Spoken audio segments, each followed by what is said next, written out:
Catholic High School Athletic Association, Montgomery High School Athletic Association requires that game administrators, school administrators, and officials enforce the zero tolerance policy for athletes, coaches, and staff.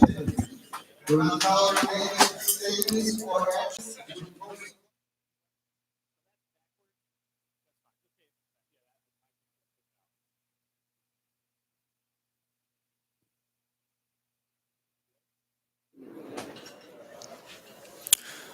Good afternoon, ladies and gentlemen. Welcome to Canisius College here for the Georgetown Cup game number 3 final between the St. Mary's Lancers and the St. Joe's Marauders.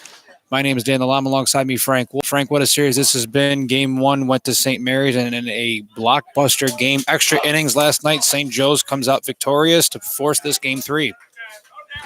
And I expect this one to go down to the final out as well, Dan. It's going to be a memorable game. St. Mary's has never won before. This would be their first championship, first Georgetown Cup, first state title, because this is as far as they go. This is it. They do not play after today. It all ends here at Golden, where the Golden Griffins play. A lot of graduates from both schools have ended up at Canisius, so it's only fitting that they play their final high school athletic competition here, huh? Absolutely. So a possibility for a first-time champion in St. Mary's, and a couple of guys here that I actually recognize from the St. Joe's hockey team from covering earlier on in the season. Starting pitcher for St. Mary's will be Brady O'Brien, and on the hill for St. Joe's is Patrick McCann. So a good matchup between these two teams. And what are you looking for out of St. Joe's here, and what are you looking for out of St. Mary's? Well, I'm looking for St. Mary's to jump on St. Joe's early, much like they did in Game 1. What we saw St. Mary's kind of a little patient at the plate, taking that first pitch, and it led to a lot of first batters reaching base and putting St. Joe's on their heels. And I look for a lot of that today here in Game 3.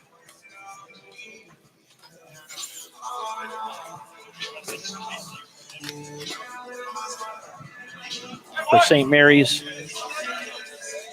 once again, it'll be number 1, Cole Laskowski, a senior, who had 2 very good games back-to-back for the Lancers.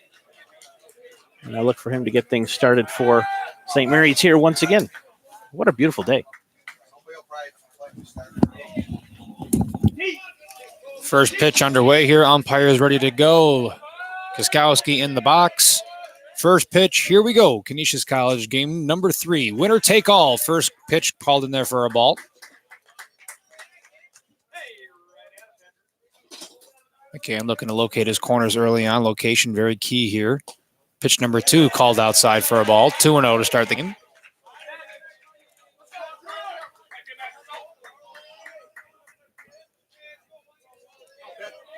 McCann gets what he likes, delivers. And that'll be up high, ball 3. 3-0 to start off the game here. McCann having some issues finding the corner on the outside pitch. Look for a fastball to go right down the chute here. See if he gets a green light. And there's our first strike of the game here. McCann delivers, 3-1 the count.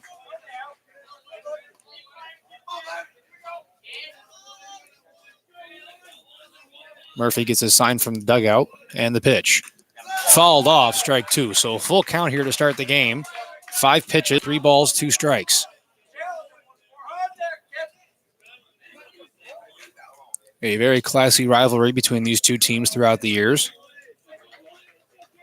And a full count, McCann sets. And the pitch. That is up and out of play. And Frank, I'm glad I parked a little bit further away this time. I was not dinged here a couple weeks ago, but better be safe than sorry. Well, McCann has worked himself back into this at batter with a full count here. And that ball is hit deep to left field.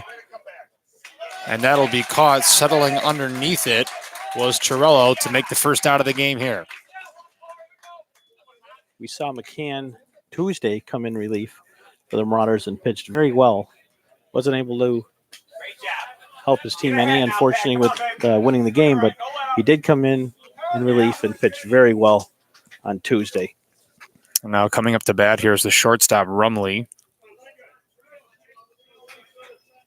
McCann got himself into a jam early on, got himself out, and he comes right back and gets a called strike on the outside corner.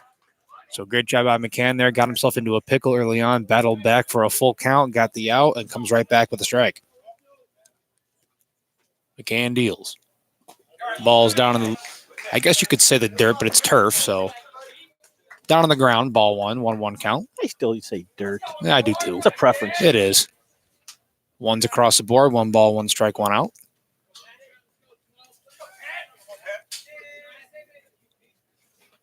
McCann on a bit of a hanging curveball. They didn't really drop. Play by the second baseman, and he is they're going to call him safe. So a good ball hit right up the middle, and the second baseman unable to make the throw on the nick of time, but some good wheels there by Rumbley as he will reach on the base hit. Tuesday in game 1, which I was here for, there was a lot of trouble getting that second to first, that short to first, 6-3, the 4-3. A lot of these guys had difficulty making that throw, and it led to a lot of batters reaching base where they should have been out. Corleone at first today with a nice stretch, but unable to reel that one in. And because of it, the Lancers have a runner aboard. The catcher, Nino, now he comes up as they make a look over to first base. No tag thrown. And I know that when we were here for the Class AA and B games here last week, the turf gave some problems for some of these players in terms of how they played the ball in the field. Because this turf is like a rubberized type of material, and the ball bounces more than it should. So an easy ground ball that would go up the middle or even to someone's glove would end up bouncing a little bit higher, and they have to make a better play. Rumbley's on first. Nino up. McCann watching him closely. Threat to steal. First pitch of the at-bat. Will be hit over to the third base side. Picked up, going for trying to make the double play. They get 1. And that is all they will get. So the 5-4 fielder's choice. Flo Kerr, obviously, a lot of people know him for what he does on the ice, but he is a tremendous third baseman for St. Joe's. He's got a lot of good range, and he made that look easy. Unfortunately, they were unable to convert on the double play. Lancers have a man at first. So now Carroll will come up now. He's a lefty. Nino reaches on the fielder's choice, so he will not be credited with a base hit. First pitch, high for ball 1.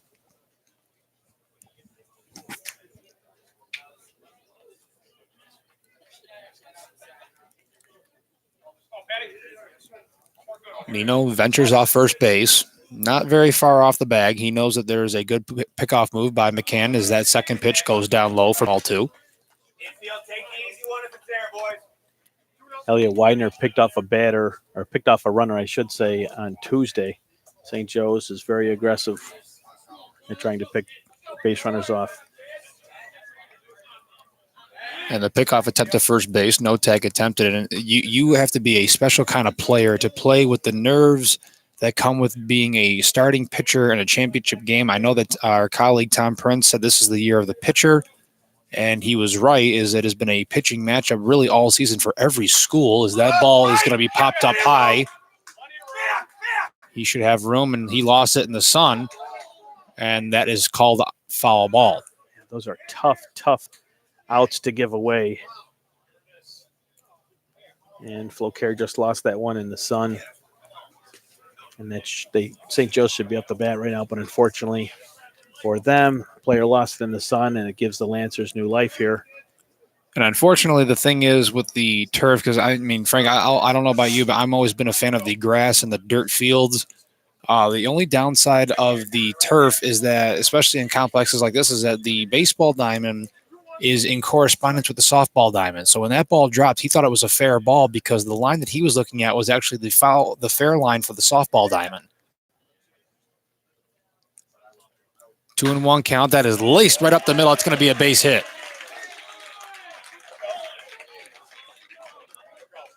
So Carroll reaches on a infield single.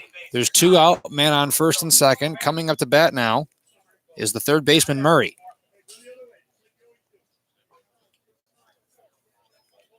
Let's see what happens there. Curl gets new life by unfortunate for Flo Kerr, unable to come up with that catch for the third out. And now Curl is at first, moves the runner to second. First pitch goes right over to Floker. He will touch the bag for the easy play. And that will conclude the top of the first inning as the Marauders are able to keep St. Mary's off the board. Nice bounce back play there for the third baseman, Floker. We've been on his case a little bit here the last few minutes, but he rebounds for a nice play there and gets his St. Joe's Marauders out of this inning. We're going to take a quick commercial break here from one of our sponsors. We'll be back in a moment. For over 15 years, we represent 30 insurance companies to try to find the best coverage and the best price for you. We're family owned and operated. We specialize in auto, home, and commercial insurance. Call the Paul Wolf Agency today at 835-9653 or stop in at 2686 Elmwood Avenue in Kenmore. The next time your insurance rates go up, call the Wolf.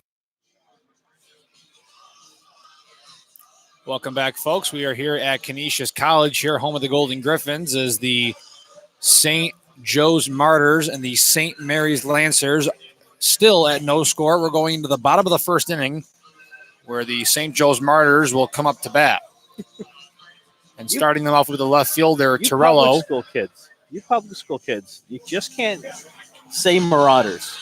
You just can't bring yourself to say Marauders, can you? Is it Marauders? Have I been saying it wrong this whole time? Frank, you got one job here, and you got to wait until I went on the air to tell me this? I thought it was a public school thing. Probably. We don't know much, that's why it's public. Of course, the only Marauder team you would have faced for any reason would have been Dunkirk. The Dunkirk Marauders in some non-league fashion.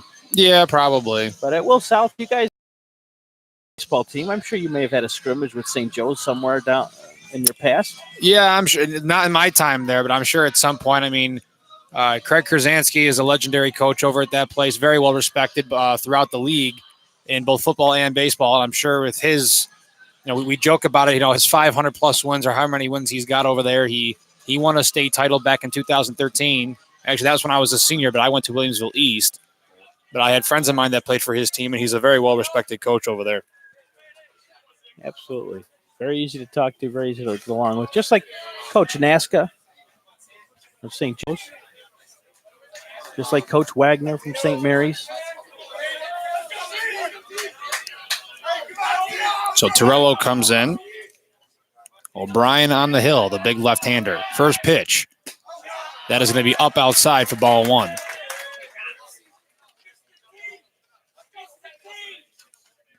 Brady O'Brien had a big hit on Tuesday for the Lancers and a couple of nice plays out in center field. That second pitch, low for ball two. The one thing you got to give credit to for both these teams is they are able to really dissect the motion of the pitcher and where that ball's going to be inside the zone, as that ball will be in there for a called strike. 2-1 the count.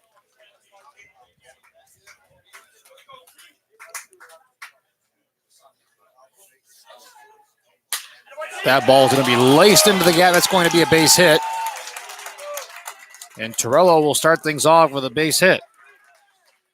Torello might be the hottest baseball player in Western New York right now. He has been just hitting the cover off the ball.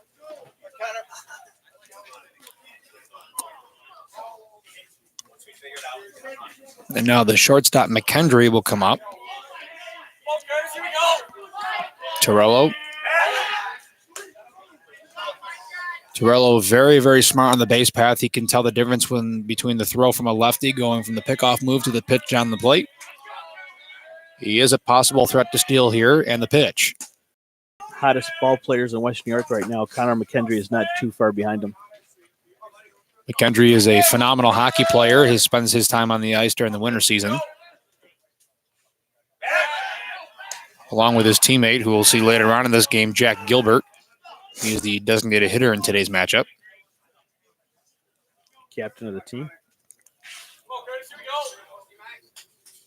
O'Brien delivers. That was a wicked curveball, and he had a lot of nothing on it. It was the foul ball, so no movement. 0-2 the count.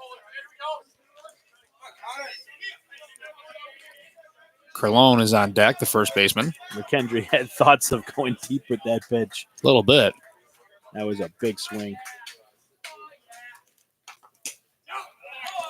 And O'Brien, he tried to nick that outside corner.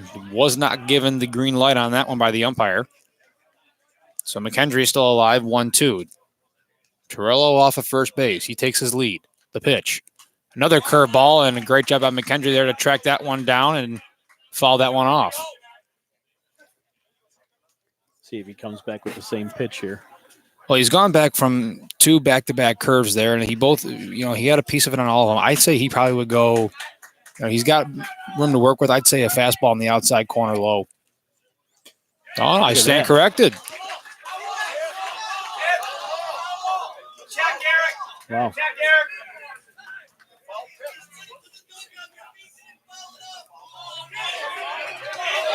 They're saying he didn't throw it off, and Coach Naska will come down from the third base coaching position to argue that call.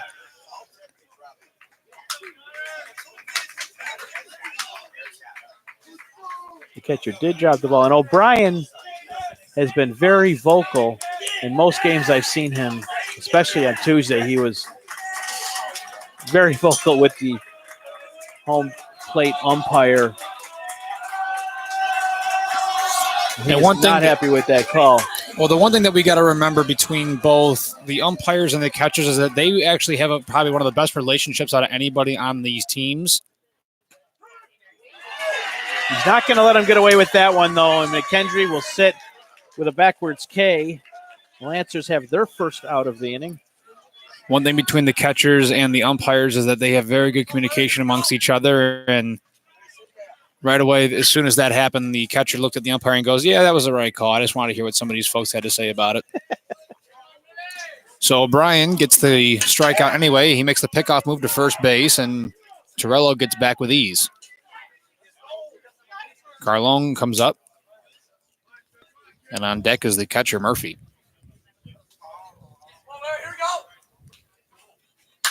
And that ball is driven between the gap. It's going to go to left center field. Torello is going to go around second base. He's going to be waved home. Carlone, he's trucking. He's going to go for third.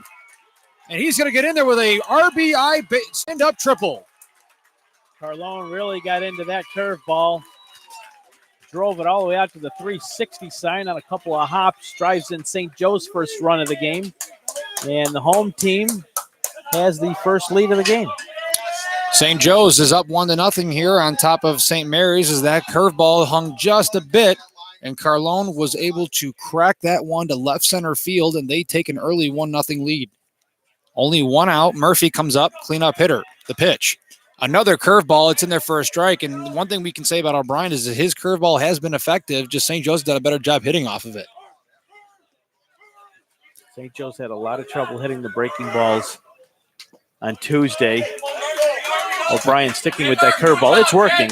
Oh, it's working for sure. It's a matter of Carlone just was able to get a better piece out of the ball. That's all. Well, Carlone, no stranger to high school baseball, one of the premier players in the area. Of course, he's heading to VCU next fall to continue his baseball career. The 0-2, that goes up high for ball one.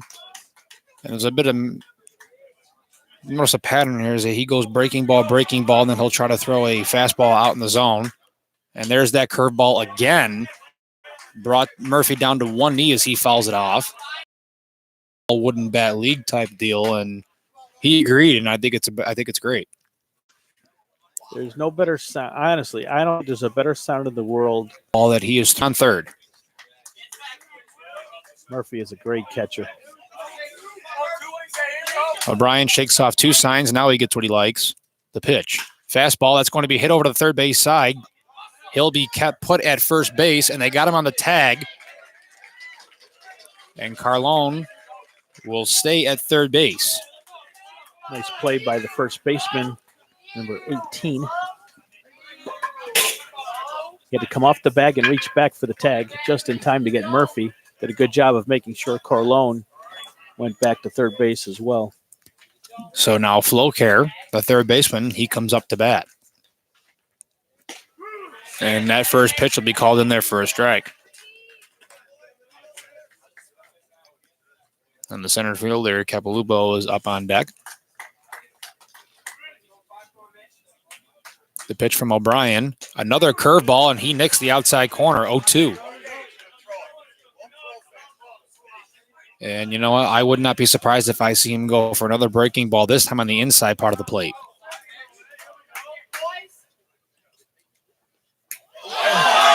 Or I could be wrong completely. And Well, you did say inside of the plate. yeah, that was just a bit too inside. As Flo Carroll gets hit by the pitch, he will take first base. So Capilupo will now come up. He's a tough kid. He'll shake that off. And then the captain designated hitter, Gilbert, will be up on deck. Try saying this name a couple times. Well, if I do, I'm going to end up saying Capicola, and I know that's not going to be right, so I'm just not going to. I thought you were going to go with the Capicola, but it's not, and his mother's listening, so behave yourself. Capilupo. Say it 5 times, fast. He takes strike 1. Capilupo will take strike 1 as he goes off to the outside corner. O'Brien will settle in again. Carlone off of third base. And this kid has wheels, too. That's another hanging curveball. Really fast kid. Covers a lot of ground out there in center field for the Marauders. So Capilupo is down in the hole 0-2. Man on first and third. That pitch outside, ball 1. Flocare off of first. Carlone has been on third base since the triple he hit earlier that brought in Torella. O'Brien gets his sign. He delivers. And that curveball was up in the zone. It didn't break down in time, so we are at 2s across the board. 2 balls, 2 strikes, and 2 outs. Would you load the bases here for Gilbert? No. Not in this inning? No. That win lead? It's not going to matter is Capilupo will strike out.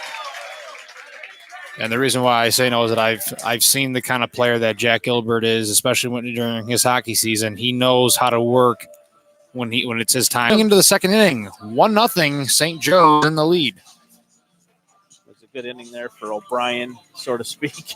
Only gave up 1 run. Yeah. You know, he faced the heart of the Carlone he hit a rocket. It was a curveball that went inside, and he took it yard and ended up going right out to the fence. And the good thing about this,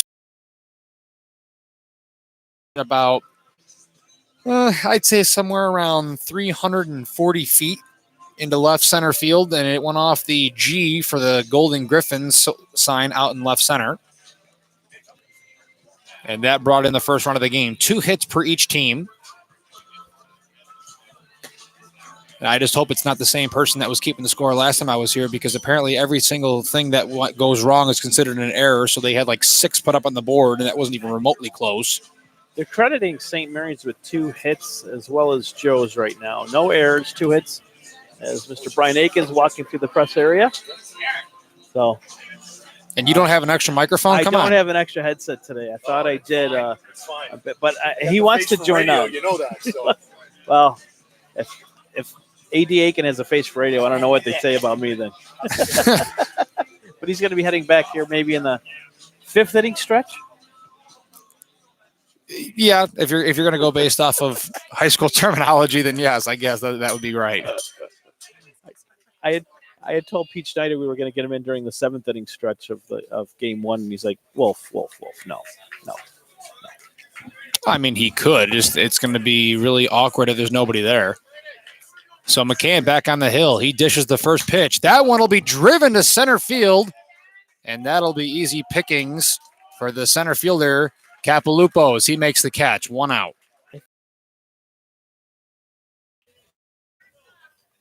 Just once. Change it to green, can of green beans. Guess it doesn't sound right. No. Can of corn. If you're going to say, if anything, can of beans. Beans. Okay. Zabluski comes up. And that'll be called in there for a strike. Well, one thing that both pitchers are definitely going in favor for here, both of their breaking balls are working today. So at this point, it's going to be a matter of who will get the better hits. And that was a fastball. I'll tell you what, I think there was some smoke trailing off of that pitch as that went up in the zone. Not even Zabluski saw that one coming.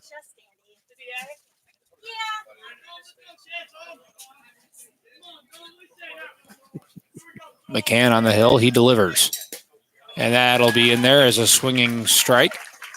1's across the board again. 1 ball, 1 strike, 1 out. Nobody on base. McCann settles in.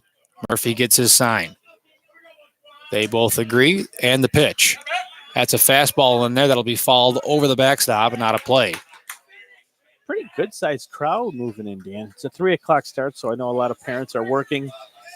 Well, you see a lot of 9 to suit and 5 ties jobs, out there, but too. There are somebody's playing hooky, that's for sure. Oh, for sure. I'm playing hooky. I just got to get my son out of daycare by 6. So let's go with this game. There you go. That fourth pitch goes down into the dirt, 2-2. My wife thinks I'm working the other way. Well, it depends who you This ask. isn't I mean, well, for me, this is fun. This so is work. This is not work. This is not work.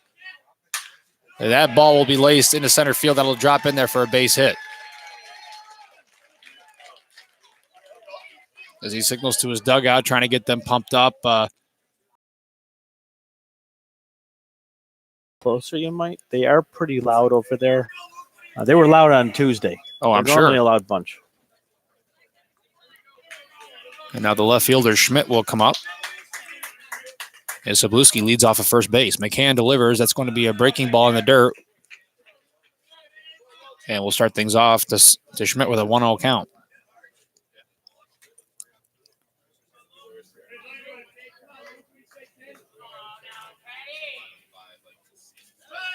And a nice move over to first base.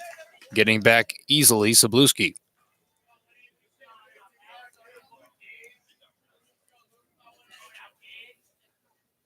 Sabluski with a nice lead. He's trying to challenge. He gets back again. Umpire in great positioning.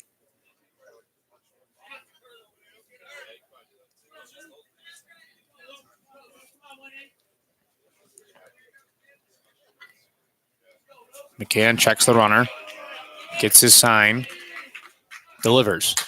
That'll be a base hit right to second base. They get one. On to first, not in time. So Schmidt will reach on the fielder's choice as Sabluski will get yanked out as he was a 4-6 over to second base. And Schmidt will reach on the fielder's choice. So 2 outs, man on first base, no score for the Lancers. And now coming up will be the number 9 hitter, Brown, the center fielder. McCann once again will check the runner. Checks again and delivers the first pitch. Down low, ball 1.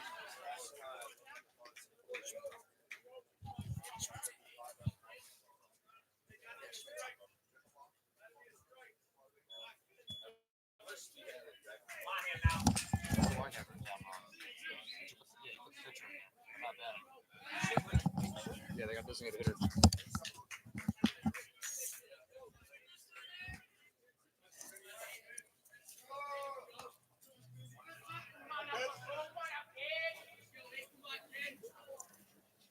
McCann settles in again. Checks the runner, delivers the pitch. Wow. And the umpire is going to call that down on a balk, so Schmidt will take over to second base. McCann was trying to argue that he wasn't in the box. On Tuesday, McCann was not warned with a balk, but St. Mary's was up constantly calling for balks on Tuesday. And a balk is something that you rarely see at a varsity level. Maybe for a freshman pitcher, you may see it more often. But anyway, Lancers have a guy in scoring position, a 2-0. As that is delivered, that's going to go over to the third base side. Great job. A throw by Flocare, and I can't make the one hop. And Schmidt comes in to score. And I'm wondering if he actually touched the plate.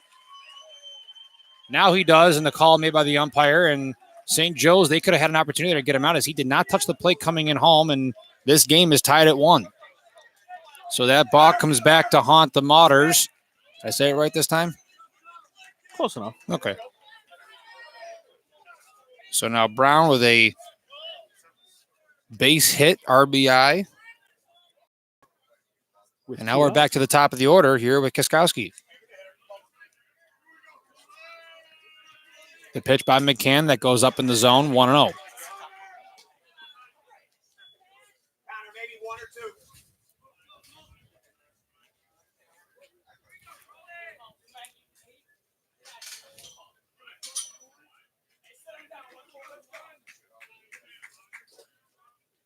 McCann delivers. Ball 2. And again, I'm looking up at the scoreboard, and a balk is not considered an error as far as I'm aware in this game. It is something that there's no throw. It doesn't screw anything up, and it's being marked up there as an error. It's an unearned run for sure. Correct. And the throw back over to first base. Brown back in time. I don't think they're calling the balk the error. I think it was the throw from third to first. They're probably giving Corleone the error on that. That could be too. Yep, that could be too. Koskowski's last at bat, he flew out deep to left field. Throw back again, not in time.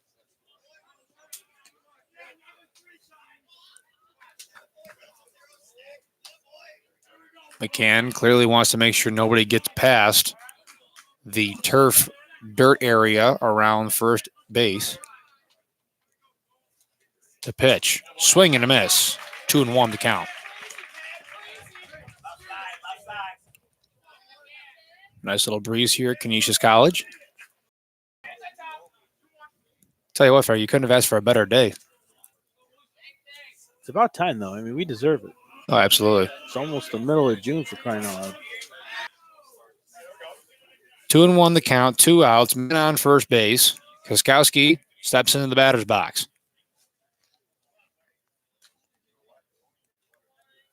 McCann takes his sign, checks the runner. He'll take another peek over again and deliver the pitch. Swing and Flew out to center field in his first plate appearance. throw back over to first base.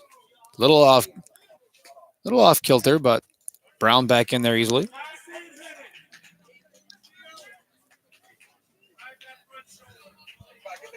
McCann back on the hill.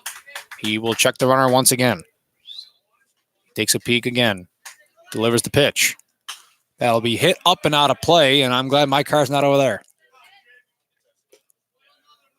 Every time that they hit a foul ball here a couple weeks ago, I would take off one part of my headset just to see if I could hear the psh of glass getting hit.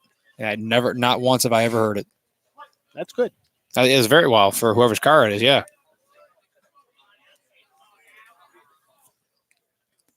The 2-2 pitch. The runner was going, obviously. That hit some. Ooh, that one hit the top of a car there for sure. Hit a couple cars, yeah. I might one. The 2-2 count. McCann delivers. That'll be hit right up the middle. That's going to be a base hit. And Brown will be told to hold up at second base. Koskowski with the single keeps the Lancers alive. So with a man on first and second. And now coming up to bat is Rumley.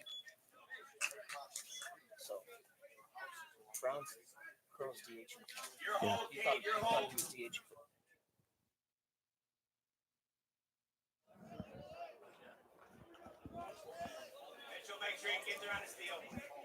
Rumley comes up. He singled in his last at-bat. Man on first and second. 2 outs.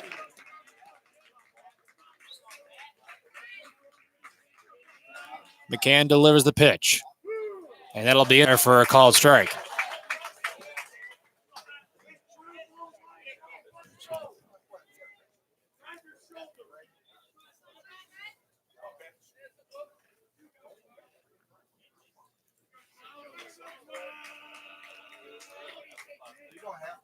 McCann checks the runners, delivers the pitch.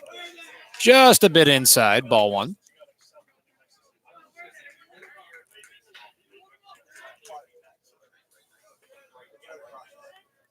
McCann giving up 3 hits this inning, top of the second. 1-1 tie game, man in scoring position. The pitch. That was a curveball that deflected low. And Koskowski thought that Brown was going to go, and he had to hustle back to first base on the no throw. So a 2-1 count here. McCann trying to get himself out of a jam. He's got guys on first and second, 2 outs.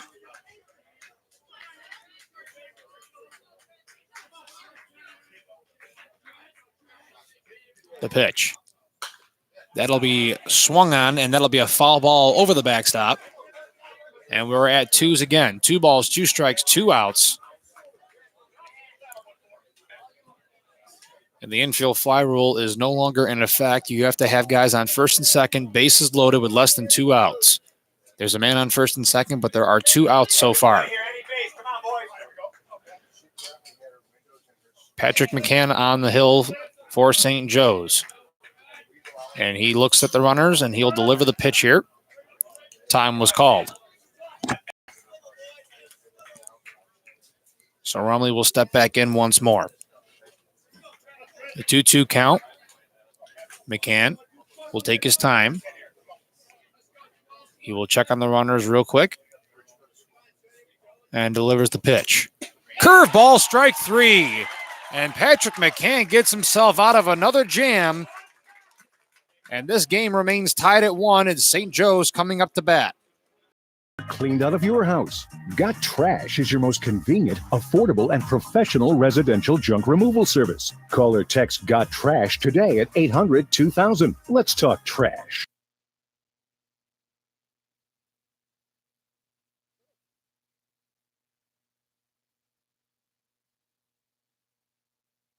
Got trash? We all do. Get clutter cleaned out of your house. Got Trash is your most convenient, affordable, and professional residential junk removal service. Call or text Got Trash today at 800-2000. Let's talk trash.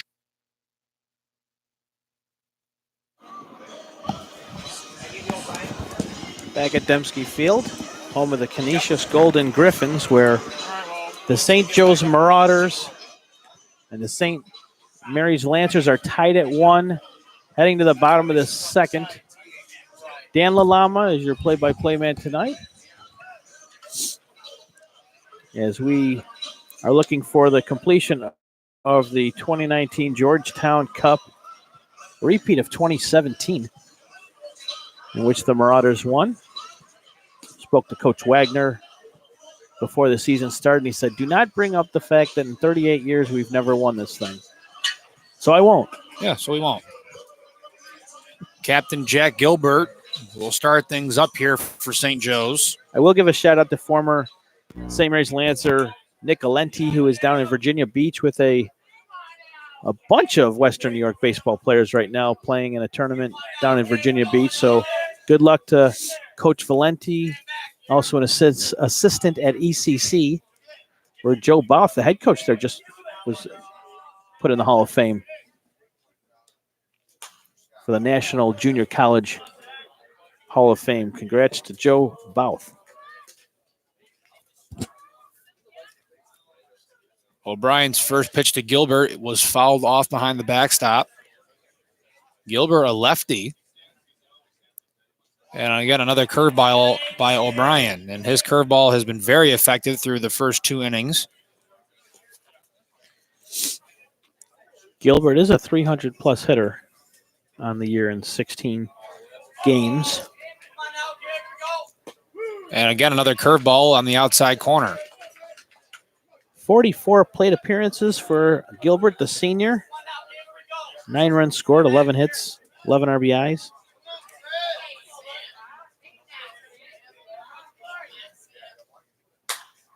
And Gilbert will pop that one up. It's going over and out of play. So 1-2. Gilbert trying to start things off here for St. Joe's.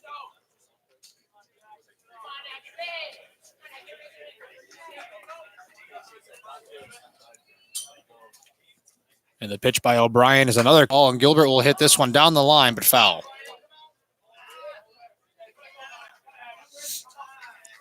And that is the 3rd curveball that has been delivered by O'Brien. And that begs the question is, do these pitchers not have the faith in their fastball today?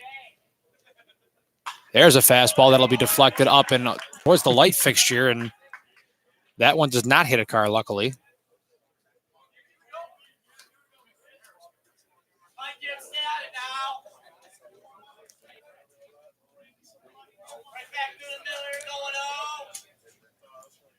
And another curveball again, and Gilbert with a nice job looking that one in, did not get the call.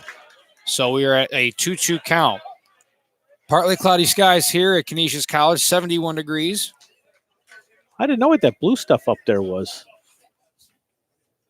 It's like a painting. And another curveball that Gilbert will foul off behind the backstop.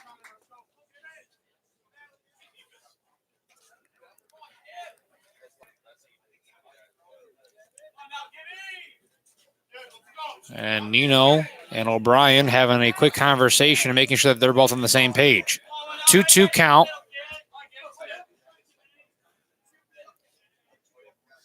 And Gilbert will slice one over to second base, and that will be a 4-3 ground out for.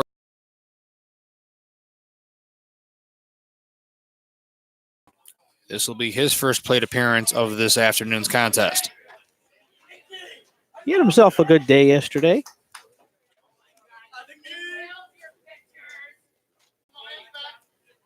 Back to that relationship between the umpire and catcher is that if the catcher gets hit, the umpire will go around the catcher, give him a minute to kind of regroup and gather his thoughts.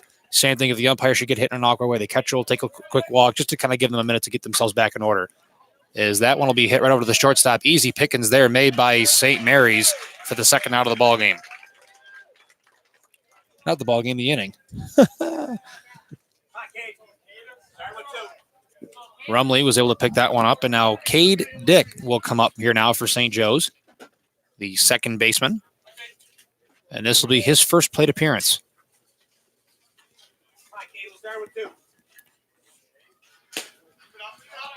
That first pitch was not granted by the umpire, so 1-0.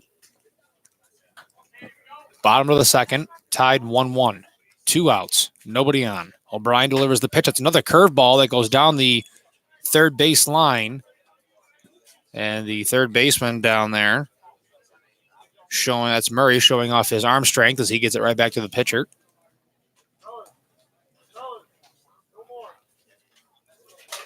Umpire will give a warning over to the St. Joe's dugout. And again, that will go over to the third base side. Nice throw there to end the inning. So literally, it's around the horn. First at-bat, ground out to second base, 4-3. Second at-bat, ground out to shortstop, 6-3. And to end the inning, it'll be a ground out to the third baseman for a 5-3 out. 1-2-3 inning for the Lancers, and that's exactly what they needed. Get them a little confidence. So coming up here, after a quick commercial break from our sponsors, we will have Nino, Carroll, and Murray coming up here for the Lancers. Logistics Plus is a global transportation provider headquartered in Erie, PA, with locations worldwide, including right here in Western New York. Logistics Plus is consistently recognized as a fast-growing transportation and logistics company, great supply chain partner, top freight broker, leading project cargo manager, and a great place to work. With a strong passion for excellence, our 500-plus employees put the plus in logistics. Call our Buffalo office today for an efficient, personal approach for all of your transportation needs.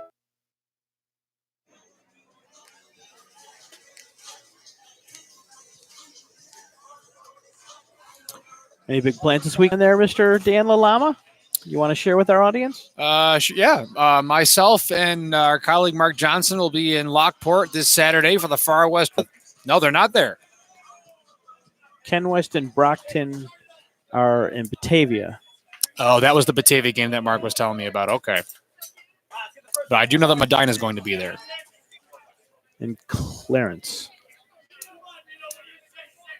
So we are at the top of the third inning here. Leading off will be the catcher, Nino. Murray deals. High, ball 1.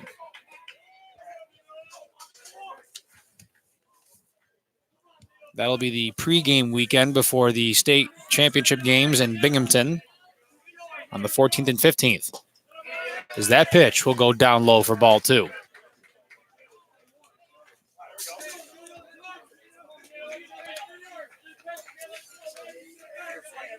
Murray delivers. That'll be called in there for a called strike. 2-1 the count.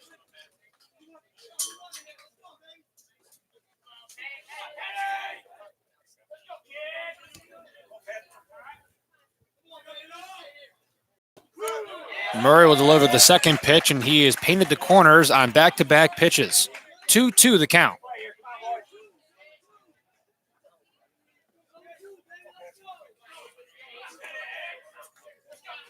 Murray delivers. Breaking ball, and that'll go off the plate, but it'll go back, so it'll be a foul ball.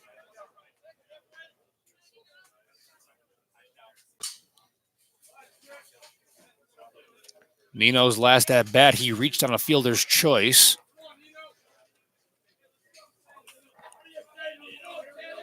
Murray will deliver the pitch. Another breaking ball, and he will take that one to left field. It'll drop in there for a base hit. So Nino will start off the top of the third inning with a single. And now due up to the plate will be Carroll.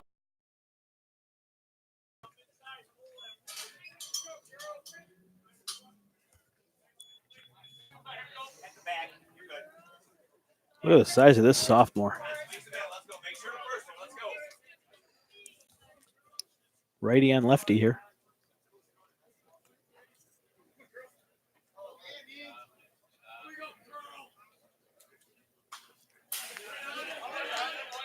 First pitch, fouled back, strike one.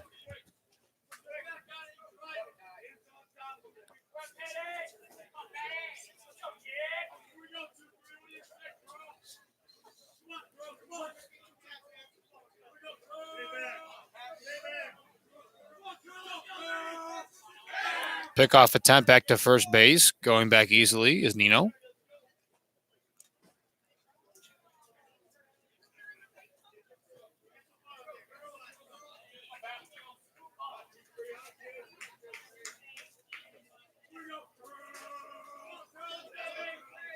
Murray delivers.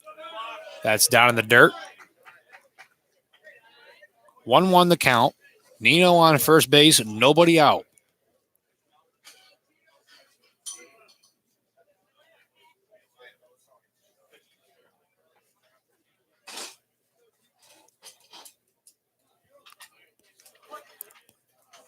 St. Mary's looking to put up some extra runs on the board here as they are tracking down to get a victory today. First pitch. And we'll call that a hit and run play, is taking third base, and he's going to get called out, and the runner, Nino, will stay at second base. So one out, man. I beg your pardon, the third baseman, Murray.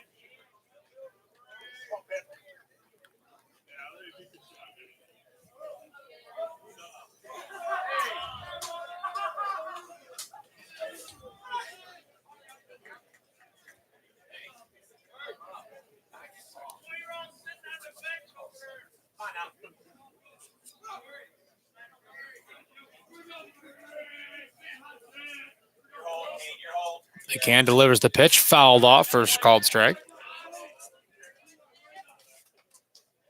Almost an hour into this game, and we're just in the top of the third here. Moving along steadily.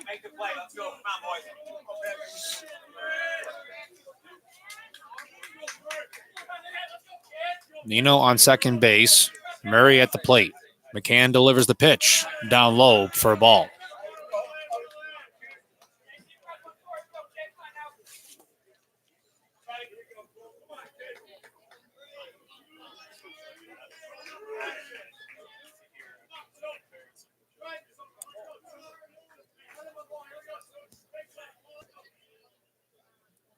McCann delivers the pitch on the 1-1. That'll be popped up.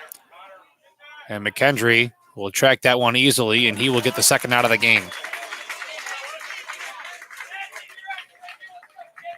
St. Mary still has that runner on second base.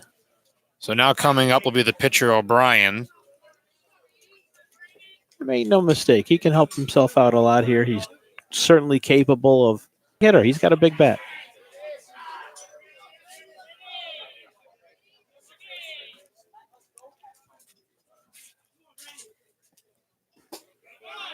That first pitch, low for ball one. So Nino still on second base, and there's two outs.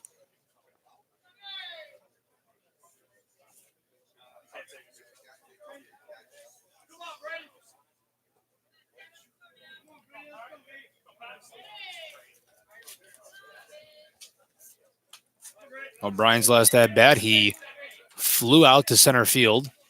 That was in the second inning. The pitch by McCann, brought in there for a called strike. 1-1 the count.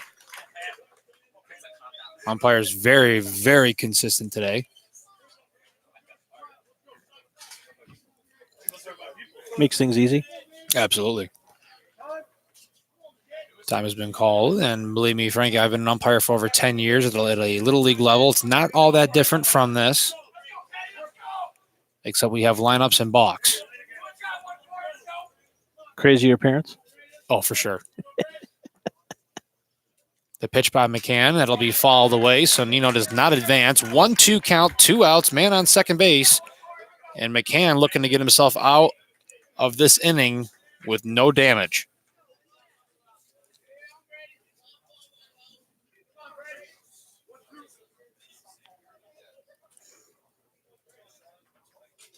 Not gonna lie, I did expect the Lancer dugout to be a little louder today. Well, I think something had happened between the two dugouts, and somebody told them the umpire had given out a warning. As that pitch will go down, that's going to get away from the catcher, and that'll make a steal for Nino as he gets over to third base. So twos across the board again, 2 balls, 2 strikes, and 2 outs, and O'Brien trying to get an RBI here. Nothing wrong with being loud. Nothing wrong with being supportive. Obviously, the banter back and forth between benches, you want to keep at a minimum and respectful to some degree, but nothing wrong with cheering on a teammate and getting loud and trying to throw a pitcher off. And the Lancers were doing a great job of that on Monday.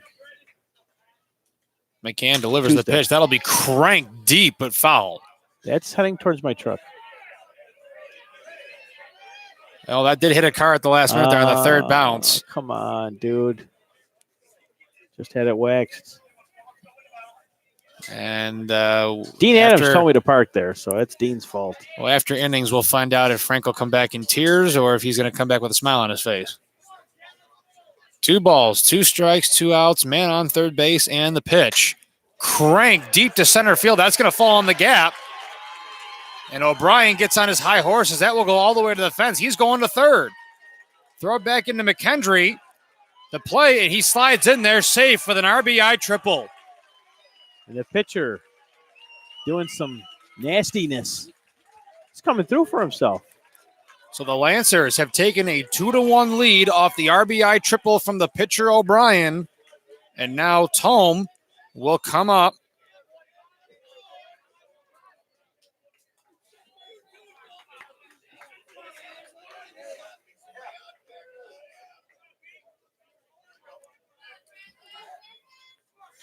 O'Brien comes out with a triple with 2 outs.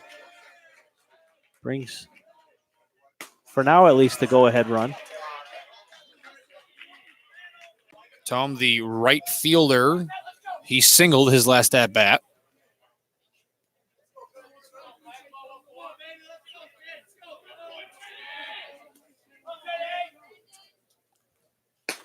That pitch was delivered up high, ball 2. And now the pitching coach will call time as he wants to go have a word with McCann. We do have an obstructed view of the St. Joe's bullpen, so I won't really be able to tell if they send someone out there unless I'm paying very close attention. But we can see the St. Mary's bullpen. So if someone gets up, then we will. If someone gets up from the St. then we will make sure that we let you know. But 2-0 the count, 2-1 the score, top of the third. Tome is up at the plate. And McCann delivers. That's a foul ball, and that one will give a nick to the umpire. And again, there's the catcher, taking a few minutes for the umpire to gather his thoughts.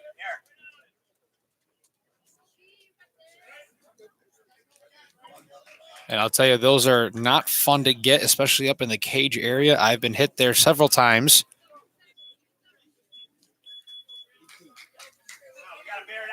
do you know how many innings McCann went on Tuesday? They didn't go to a third pitcher. No, it's probably 2 and 2 third. So now McCann will settle in. 2-1 count, 2 outs, man on third, and the pitch. That is low and outside for ball 3. So 3-1 the count here. It's a hitter's count. Tome has a pitch to spare. Or a strike to spare, rather. I beg your pardon. So McCann settles in. He delivers the pitch. High, and that'll be ball 4. And now he's got men on the corners with 2 outs. And now coming up to the plate, he reached on a fielder's choice single, his last at bat. First and third, 2 outs. 2-1, the Lancers lead.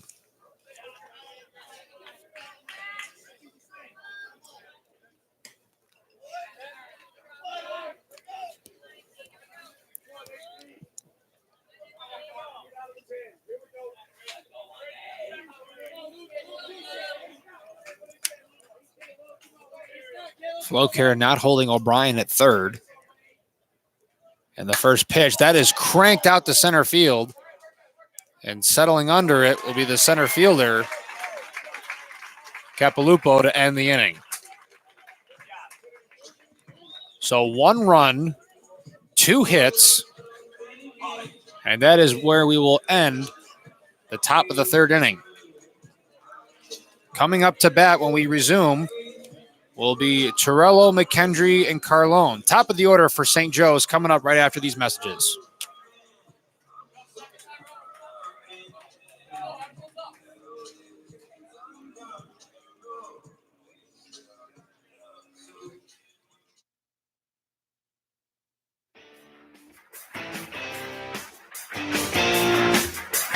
WNYathletics.com is the premier high school sports website in Western New York, providing the best sports coverage of Section 6 and Monsignor Martin leagues. Check out our page for daily game recaps and late-breaking sports news. Our online scoreboards are updated in real time. Never miss a goal or touchdown. Visit WNYathletics.com today or follow us on Twitter, like us on Facebook, and subscribe to our YouTube.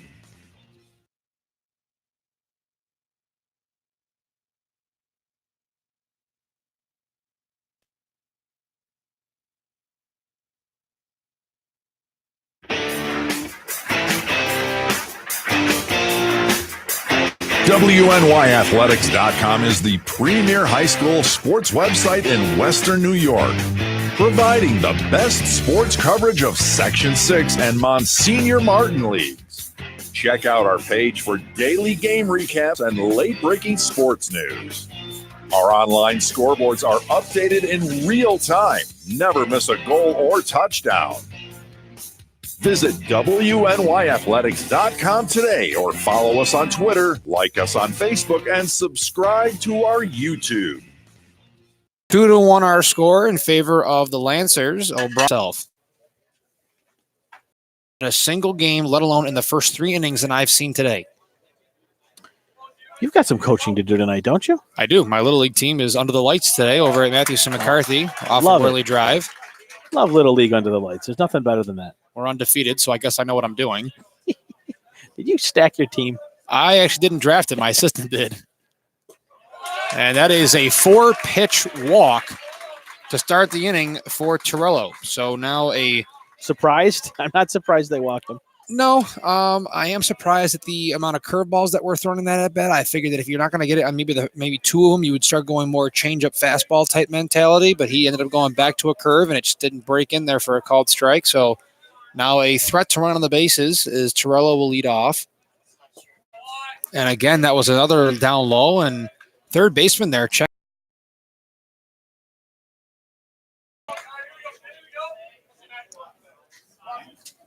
O'Brien went to go take a look over at Torello, and he will stay put at first base. Torello was able to score with ease after that bomb hit by Carlone in the first inning, that triple.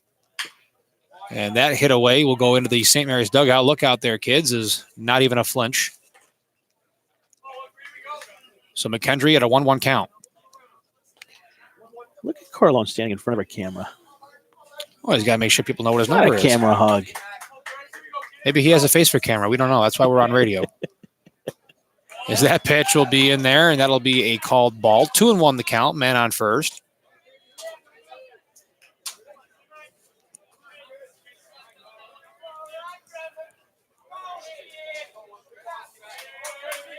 O'Brien delivers the pitch, and that will be in there for a called strike. And unfortunately for a guy like McKendry with his size, that is going to be a called strike on you all day long in the upper part of the zone. So 2-2 count, man on first. Nobody out.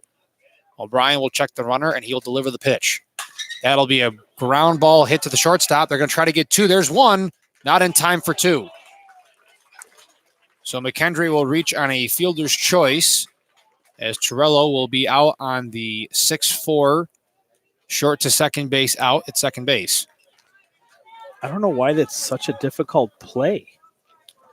I mean, it should almost be routine at this level, but they're struggling.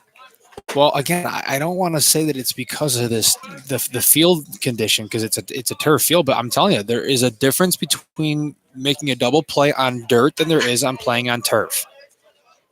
Your footing just isn't the same. As that hanging curveball will go in there. Let's try if they can double over here. There's 1, and not in time for 2, as that ball definitely was late coming out of the second baseman's glove. That will keep a coach up at night. And again, that is going to be another fielder's choice reach.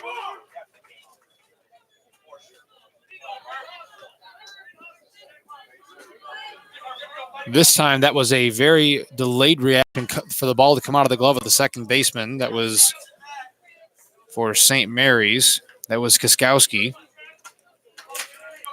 Just the transfer from glove to hand was not on point. Something telling me Sam Murphy's going to do something huge right now. That wasn't it. Nope. That was a foul ball. It goes over to the third base. He almost took his coach out. That's not what I was hoping for. But look at Nazca get around. He's got some movement. Yeah. He can still play. So man on first base, 2 outs. And again, another curveball. That is popped up. Catcher looking to make a play, but it's just a bit too far out of his reach. Who put that fence there?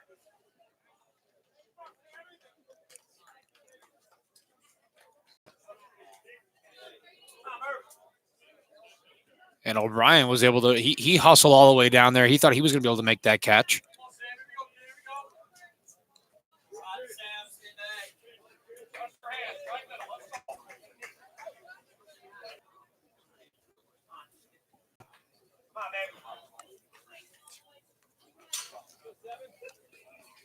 So now Nino and O'Brien have a quick meeting.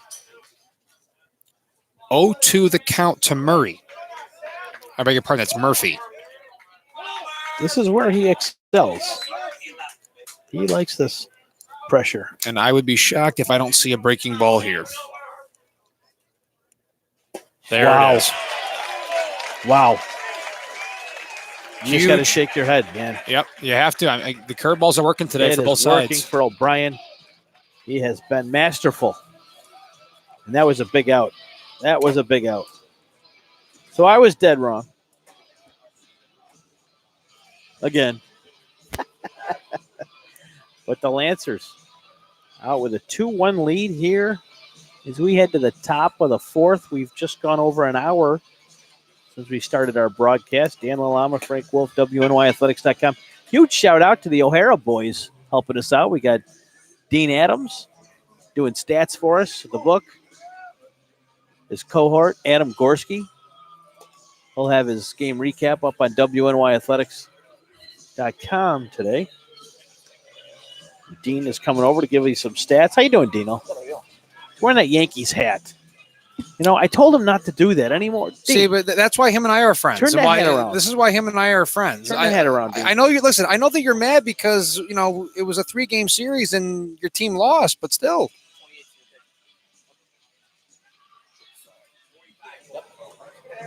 New pitcher has come on for the St. Joe's Marauders. Sam Calcaterra, right-handed pitcher, junior. Calcaterra. What are you going to go with? I think it's I'm going to go with Calcaterra. it's not a soft C. No. It's Calcaterra. Yeah, that's what I said. Calcaterra. All right. Well, I didn't. So, I mean, kneecaps are going to be taken out later. That's all right. They're just it's you Red Sox fans. You got that accent. Don't blame it on the Red Sox. So new pitcher here coming in for St. Joe's. He's going to try to keep his team within play here. And St. Joe's got 3 pretty good innings out of McCann. They did.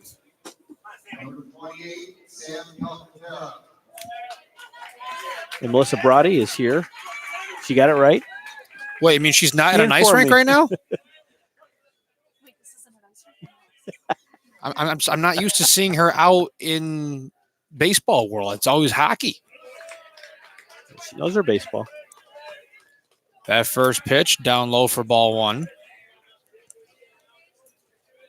She may be replacing me in about half an hour if this game goes too long. As that pitch will be fouled off over the backstop. This is Schmidt who came in. We had a bit of a lineup issue earlier on in the game here. Brown is not batting. He is fielding. It's one of those awkward things where the pitcher will bat and he has a DH for one of his weaker hitters but more aggressive defenders. So Brown is playing in the field, but he is not batting today. The time of people getting out of work, it's 4 o'clock here. So 3-1 to start things off here, not what St. Joe's was looking to do. And the pitch. That is going to be just a bit too low, and that'll be ball 4.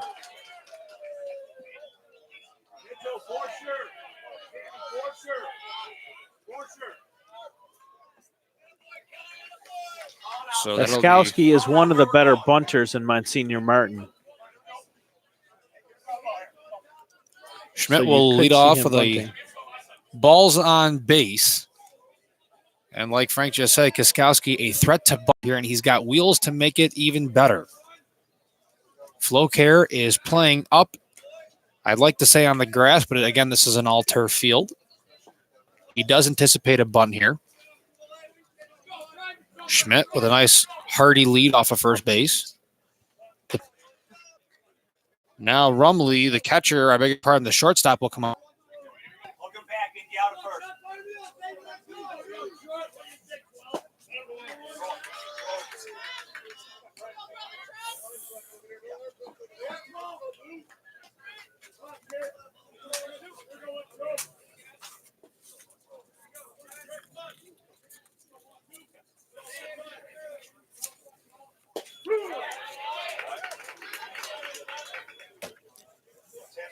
Yeah, we apologize for that one, folks. The folks that gave us the lineups, their L's look like C's. So I've been saying Kaskowski this entire time, and it's Liskowski. That's Coach Wagner throwing you a curveball, keep you on your toes, sticking it to the yeah, I'll be on my toes, or I'll be on my toes in the dugout.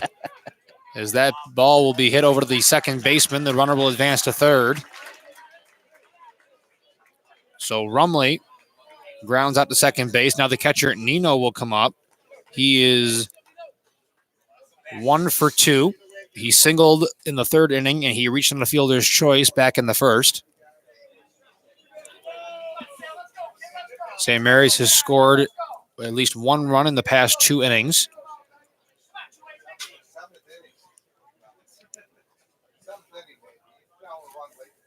El Nino.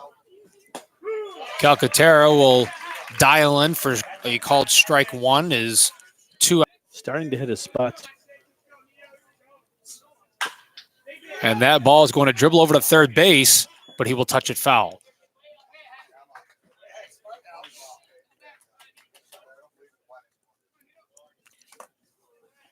And believe it or not, there are some coaches that don't believe in the bunting play.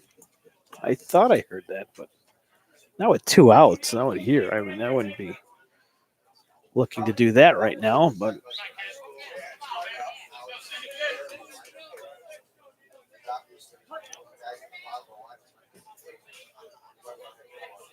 saw a lot of bunts in that Ken West Will South game a couple weeks ago.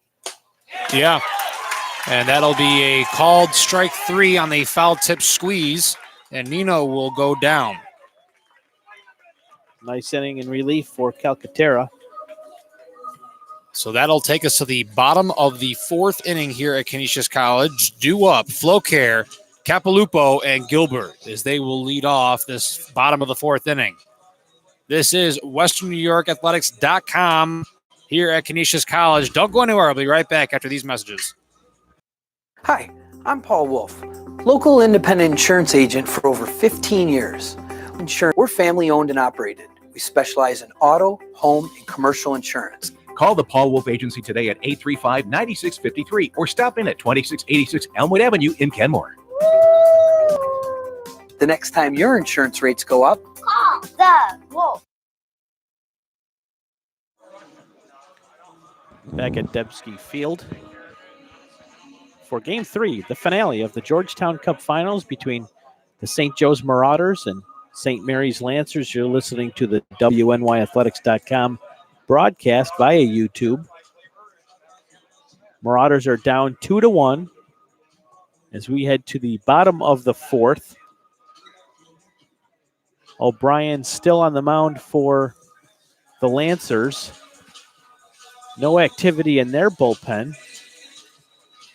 And he's been dealing a curveball that has been pretty good so far through much of this game. He's only given up 2 hits, 1 run. And don't forget, O'Brien is responsible for some of the RBIs here. He had a triple in the third inning to get that go-ahead run. And now St. Joe's is trying to get themselves back up here. Now we have some action going on in the St. Mary's bullpen. There they go.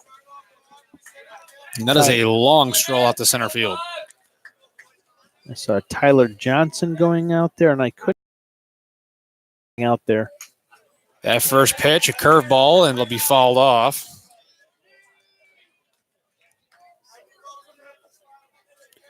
Looks like it might have been Brendan Walsh who came in on Tuesday and closed it down. He's seeing a lot of innings. And why not? This is it, Dan. There is no tomorrow. As that pitch will be fouled off, and that's going to be 0-2. Flocare was hit by a pitch in his first at bat.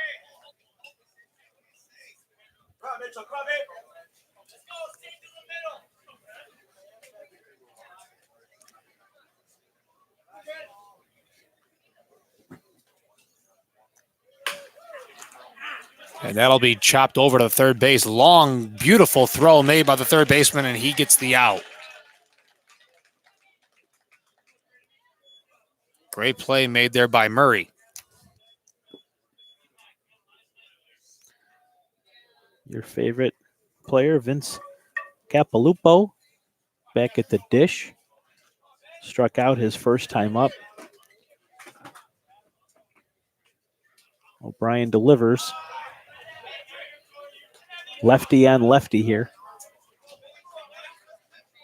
Infield's playing a little deeper than they were for the previous batter. That last pitch called in there for a strike.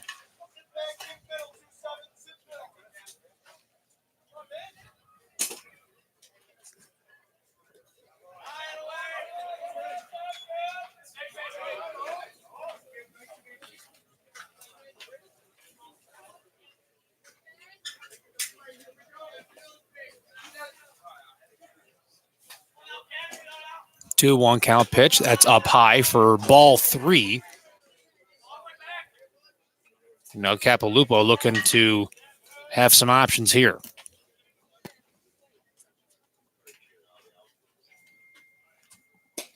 That pitch will be called in there for a called strike. That was down low. He will take a quick breather as he comes out of the box. Not sure if he really agreed with the call. What makes you say that? The way he looked at you? How do you know I wasn't looking at you? They don't look at me. And the pitch from O'Brien. Another curveball. That's going to be too far low. And Capilupo will take first base on a base on balls. Not the leadoff hitter, but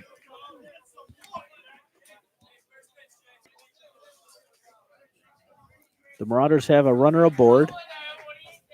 The tying run, potential tying run, is now at first base and Capilupo, and that'll bring up Jack Gilbert, who hit into a 4-3 in the second inning.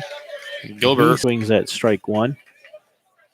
Gilbert is no stranger to being in pressure type situations.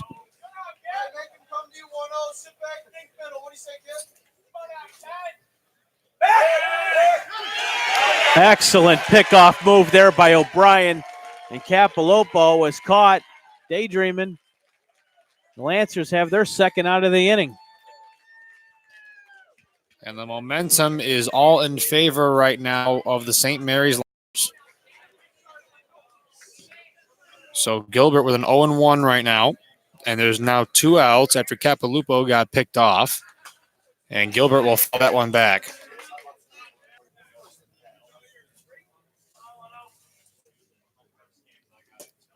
And that pitch will be down low. That'll be called for a ball. Gilbert almost looked at that one.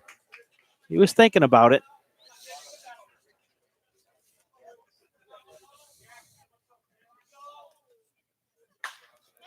Gilbert gets a hold of it, but that looks like it's going to be another can of corn for the center fielder, and it is.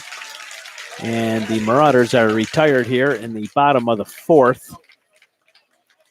Well, not what you wanted to see if you were St. Joe's. You get a guy on base early, and he's caught daydreaming, and then your next 2 batters couldn't do anything with it. So that'll conclude the 4th inning as we head to the top of the 5th. Due up after the commercial break, it'll be Carroll, Murray, and O'Brien. This is Western New York Athletics Georgetown Cup Final Game 3 here at Canisius College. Stay tuned. Got trash? We all do. Get clutter cleaned out of your house. Got Trash is your most convenient, affordable, and professional residential junk removal service. Call or text Got Trash today at 800-2000. Let's talk trash.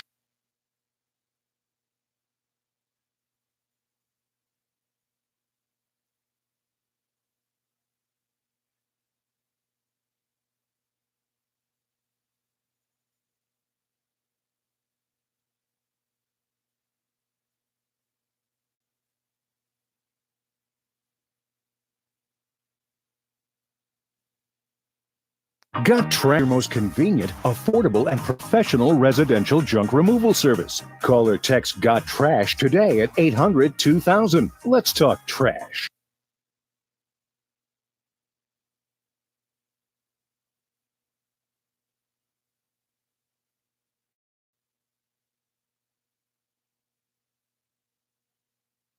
Got trash? We all do. Get clutter cleaned out of your house. Got Trash is your most convenient, affordable, and professional residential junk removal service. Call or text Got Trash today at 800-2000. Let's talk trash.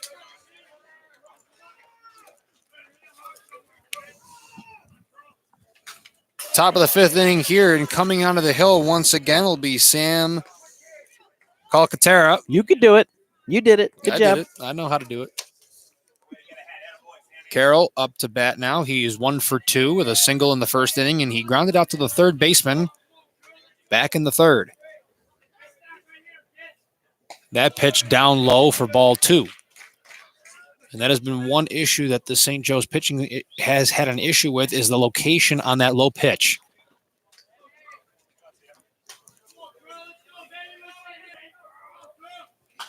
And that one will be fouled away. And good thing that there's a bunch of brick surrounding the athletic complex here at Canisius.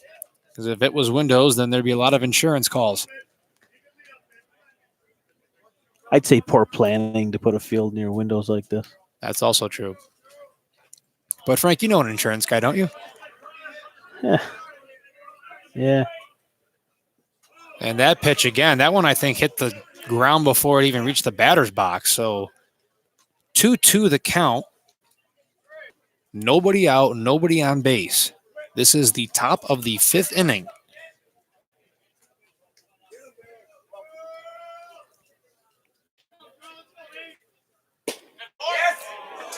And that'll be down low for a full count, and that was more towards the ankles. I'll go on a limb and say there's about 150 spectators here. Maybe 170. Calcaterra with the pitch. That was inside for ball 4. And this right now is where St. Joe's needs to hold the Lancers if they want to get back in this ball game. St. Joe's is considered the home team for this contest, so they will get their last ups. Again, that is only if we get to that point. Keep coming, Mitchell. Keep coming. So now the third baseman, Murray, will step into the batter's box. Third base coach gives his signs to his man over at first. He'll look at the runner and he'll make the pitch. Outside for ball 1.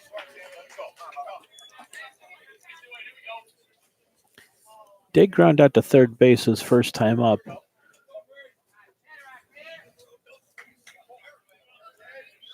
Last at bat, he reached on a fielder's choice and he flew out to the shortstop.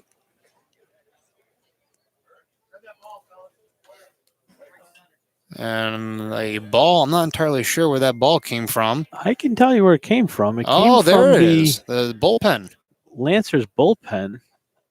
I guess that was a curveball gone wrong. I'm going to say it's a curveball gone wrong.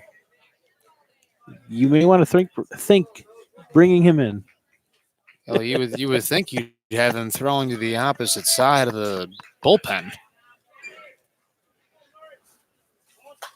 And that is a high bunt. And they can't make the play, but the catcher right there for the backup, and he will get the force out at second base on a field. Great job there by the catcher, Murphy, to hop up and make that play. That's why he's a captain. Calcaterra couldn't get there. He was by a step, and it's one of those, it's a very dangerous play due to the fact that the runner is running down the first baseline. There really isn't a lot of wiggle room for them to run to without being called out of the baseline. And he tried to make a step. He was about maybe 6 inches short of going into his glove. And unfortunately for Carroll, there's nothing you can do on that kind of play. You're just hung out to dry. There's not a whole lot you can do on that. Calcaterra's first pitch to O'Brien will be in for a ball. O'Brien is 1 for 2 with a cranking triple back in the third inning, and he flew out to the center fielder in the second. The Lancers picked off a Marauder earlier on base, just last inning, and don't think the Marauders forgot about it. They may try to do the same.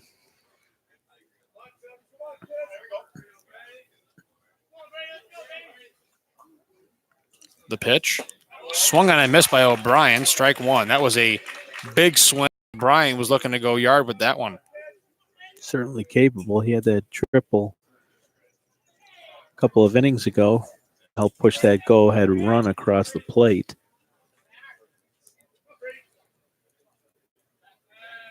Another pickoff attempt by Calcaterra. And Murray gets in there easily.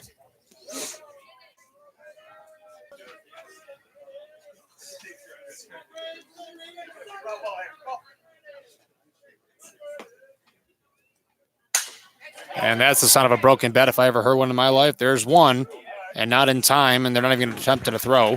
So a force out, and again, O'Brien reaching on a fielder's choice. A lot of fielder's choices here today. I don't know, something about making that transition from the glove to the hand, and they just can't double up today. I've seen one successful double play in all the games that I've called here at Canisius College. One. Well, it wasn't today. Nope. So we have a pinch runner coming in. This is going to be number 11. O'Brien will re-enter the game. This will be number 11, Austin Walsh, who will come in. So with 2 outs, Tome, the right fielder, he comes in. He's had a peaceful day out in right field. Not too much action by him today.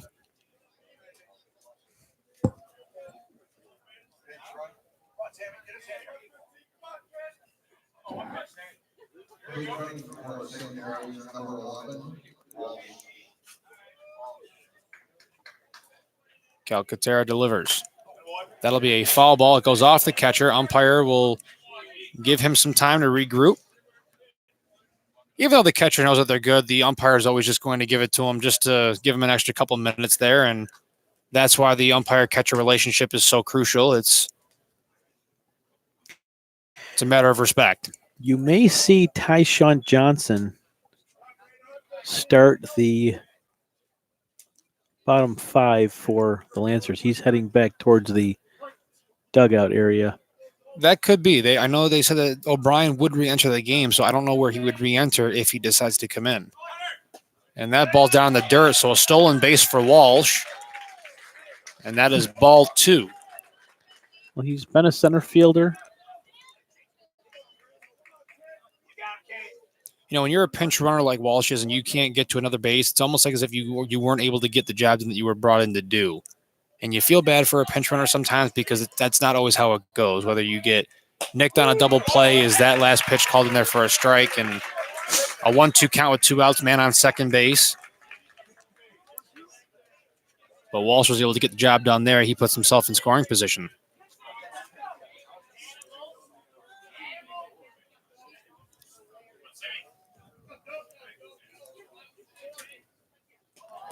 That pitch is wild, and Walsh will take third easily. So 2's across the board, 2 balls, 2 strikes, 2 outs, man on third, and the Lancers are pressing on some insurance runs here. Seen a number of pass balls today. Knock it down, make a play, boys. Come on.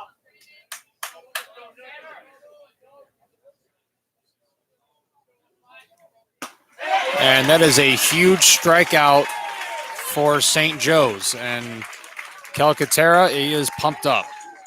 Took a little look over at the St. Mary's dugout and had some.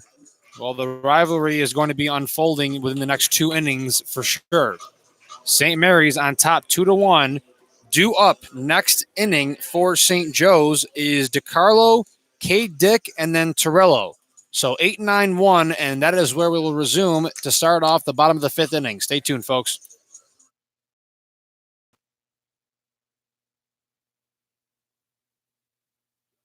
YAthletics.com is the premier high school sports website in Western New York, providing the best sports coverage of Section 6 and Monsignor Martin leagues. Check out our page for daily game recaps and late-breaking sports news. Our online scoreboards are updated in real time. Never miss a goal or touchdown. Visit WNYathletics.com today or follow us on Twitter, like us on Facebook, and subscribe to our YouTube.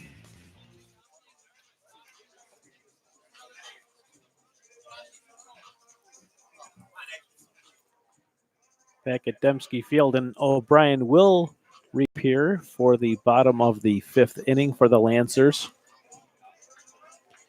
As the Marauders move towards the bottom of their lineup here, trailing the Lancers by a run, looking to win their 2nd Georgetown Cup in the last 3 years. Last time they won, they defeated these St. Mary's Lancers in 3 games.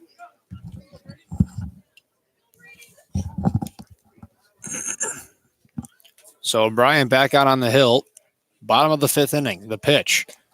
And that curveball that has been oh so effective for him today will be called in on a strike to DiCarlo.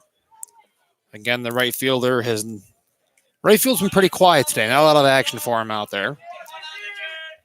O'Brien with another curveball, and swinging for the fences was DiCarlo. And that, my guess is he probably won't entire 7.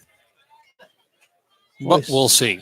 Certainly throwing, you want to win a championship. The school's never won one, but you want to let this kid finish what he started. And he is the hero right now, really. He's got the go-ahead RBI. He's only given up 2 hits here. So you can literally say that O'Brien has done it all. He's pitched. He's hit. The RBI, everything. And line right to the third baseman, and Murray will get the out. And now we're at the point where all St. Joe's can do is just hope that a ball finds himself into a hole, because they're just hitting it right to where the players are positioned. Well, we will see the top of the order again for St. Joe's. So there's still plenty of baseball left here. Now Cade Dick will come up. And wouldn't you know it, another curveball. Cade is 0 for 1 with a ground out to third base, this being only his second appearance. You stick with what's working.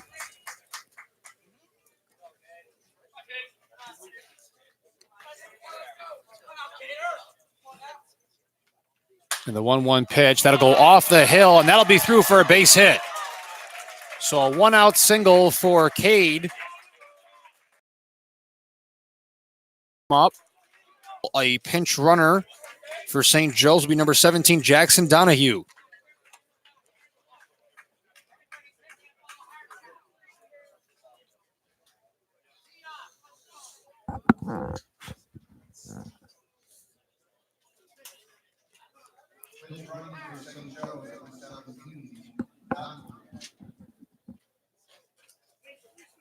I'm sorry, it's Donahue, not Donahue.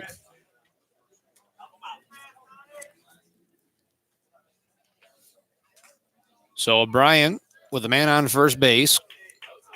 Torello comes in. He's 1 for 1 with a walk.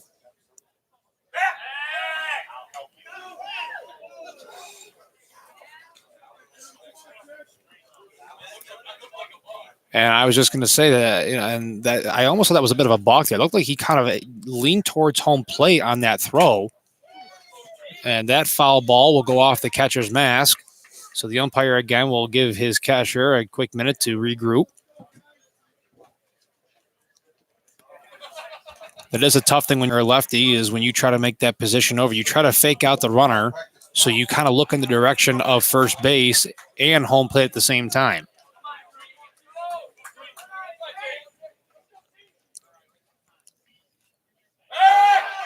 And they're going to get him in a rundown. And he is going to be out by a mile.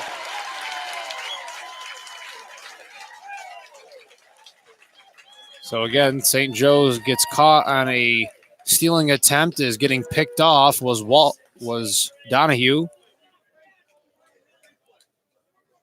Pinch runner. And that goes back to my statement before about, you're brought into the game as a pinch runner, and can you get the job better? And now he goes down to the hole 0-2. And I'm going to look for a curveball here. And that he apologized for making the early strut. That was definitely a ball.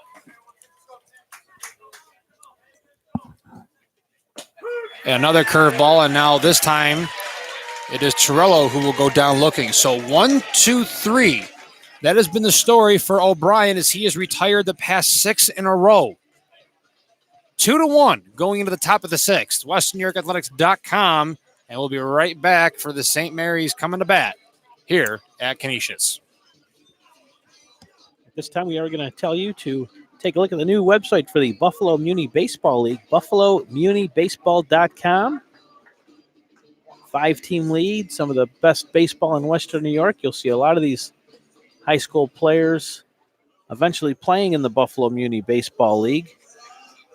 Check out BuffaloMuniBaseball.com. They're sponsored by New Era and West Her. And there are games tomorrow night, Friday, June 7th, Orville's at Orchard Park Sox. The Outlaws are playing the Diesel. Sunday, Team Deb in action against the Outlaws. Diesel at Orville's. For more on the Muni Baseball League, visit BuffaloMuniBaseball.com. This time I want to give another congratulations out to Coach Joe Both from ECC, who is recently named, or he will be going into the National Junior College Hall of Fame. He's had an excellent coaching career. He's now at ECC. So congrats to him. Also congrats recently to Lenny Jankowicz, the former Lancaster Legend head coach, will be heading into the Buffalo Greater Football Hall of Fame this fall. Back to Dan LaLama at Dembski Field.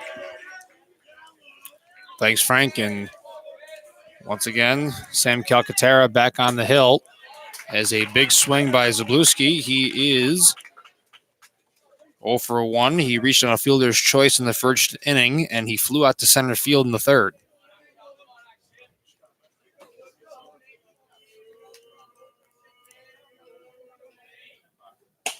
And that is another swing and a miss.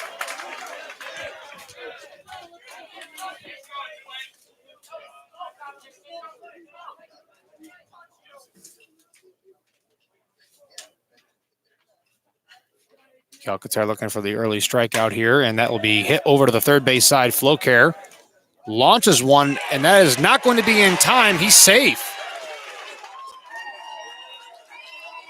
Took a little too much time there. He's got some wheels on him, and that was the right call made. No argument by the St. Joe's bench.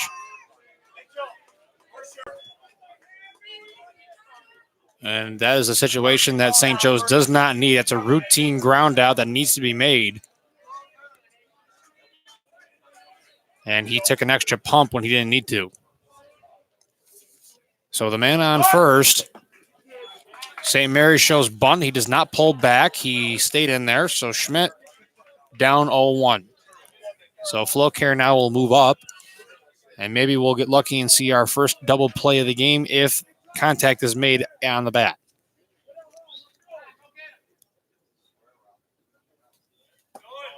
Calcaterra again. That bunt was a little awkward as it went up on the hands on him, and it goes down the first baseline foul. So 0-2. Now Schmidt forced to swing away here, as if he bunts foul, it is considered a strikeout.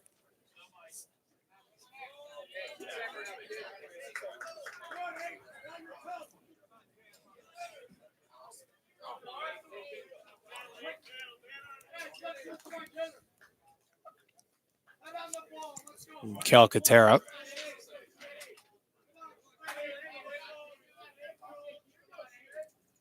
Delivers. And he is caught looking. That's painted the outside corner. That is the fourth strikeout for St. Joe's today. Their first looking, 3 others were down swinging.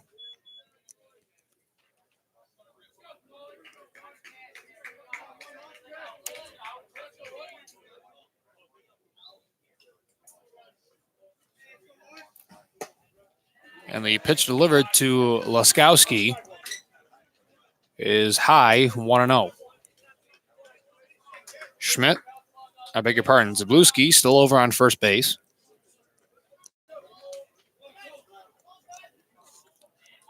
The pitch again. It's up high, 2-0.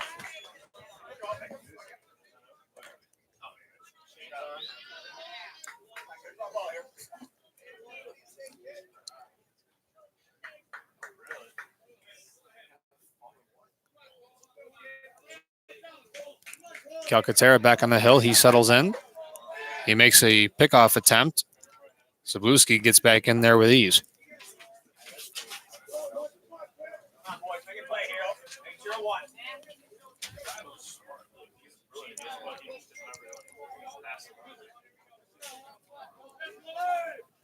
That pitch down in the dirt. And Zabluski with an excellent job. Off balance was Murphy. And a stolen base for Zabluski. We got a man in scoring position for St. Mary's. And a 3-0 count with only 1 down. Nice backup there by St. Joe's, McKendry, and K. Dick. And that might eclipse Zabluski's knee as he is favoring his left leg. Umpire going to check on him, and he's going to call for some extra assistance as the third base coach will take a trip over and check in on his first baseman. And we can take a quick timeout while the trainer and coach takes a look at the player that was injured.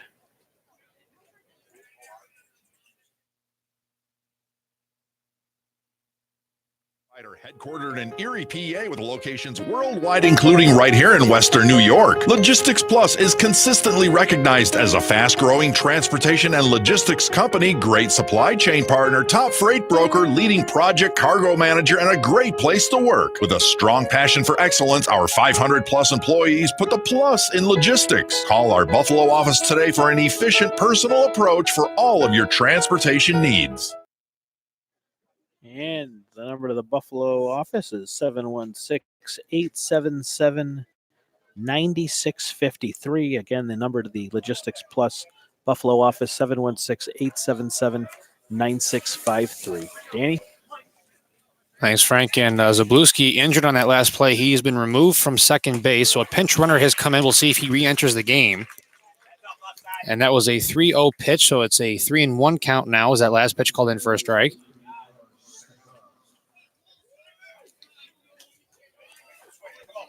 And that'll be number 34, Jerry Stachura, who's in at second base. And that is a swing and a miss. That is strike 2.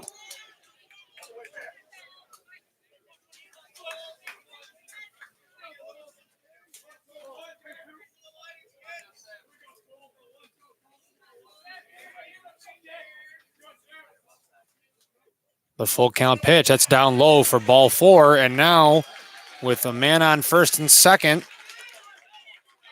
Rumley coming up to the pit. And a infield fly is in effect here. Man on first and second, 1 out.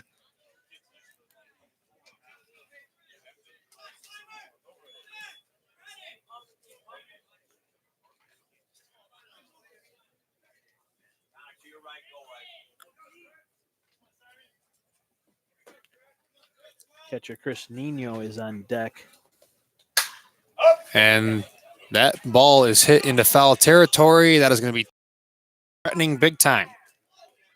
They currently lead 2-1. St. Joe's has not scored since the first inning. St. Mary's has not scored since the third inning. And that's where we've sat at a 2-1 score. Calcaterra on the hill. He delivers. And that'll be called in there for a strike. And one of the things that you got to say is if you're either batter on either side, you cannot really argue with any call here. This umpire has been phenomenal behind the dish today. Excellent job by the officiating crew.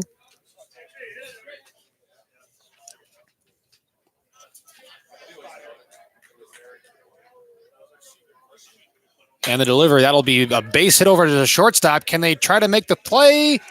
And he is safe. Again, another routine ground ball, and St. Joe's cannot get the out. So now the bases are loaded, and the so dangerous catcher, Nino, he comes up to make his at-bat. Routine, but still kind of difficult. That's a difficult throw.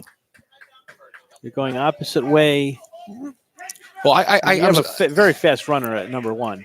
Right, but at the same time, I gotta wonder though: are they playing back, thinking that they're going to try to get the double play? I mean, playing back there, he had 1 out. So infield fly still in effect.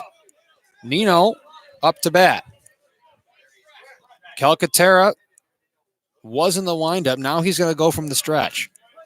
Bases are loaded for St. Mary's. They could really do some damage here with a base hit.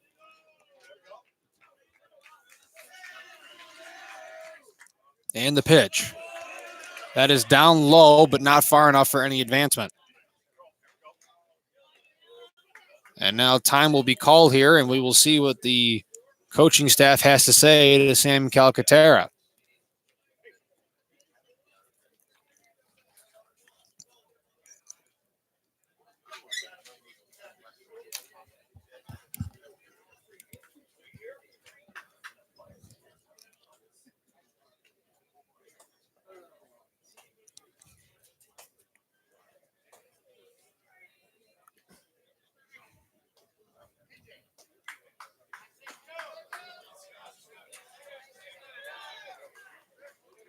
So it looks like the games that are going to be played over in Lockport on Saturday. One of the games that has been scheduled is Frontier versus McQuaid. That is a Section 6 versus Section 5. And as Frank stated earlier, Ken West and Canandaigua are now going to be in Batavia at 3 o'clock, and Leroy will take on Medina. That game will be in Lockport at 3 o'clock as well. Myself and Mark Johnson will be on the call for that on Saturday. 2-0 the count here. Nino at the plate. The pitch. And that'll be called on the inside corner for a strike. So 2-1 here. St. Mary's really putting on the pressure. Nino, he is 1 for 2 with a single and a strikeout. That ball in the dirt, that's a 3-1 count, and Calcaterra is 1 pitch away from walking. That scenario played out for the St. Mary's Lancers on Tuesday. One of their runs was a bases loaded walk.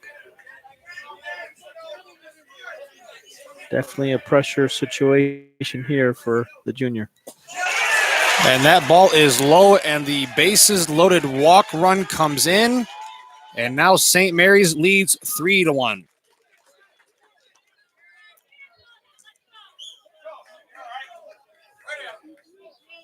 So the bases remain loaded. Tyler And now, Curl. exactly what I was about to say. He comes up to bat. He is 1 for 2 with a walk. He walked in the 5th inning, and he is a lefty. The pitch. This kid's just a sophomore.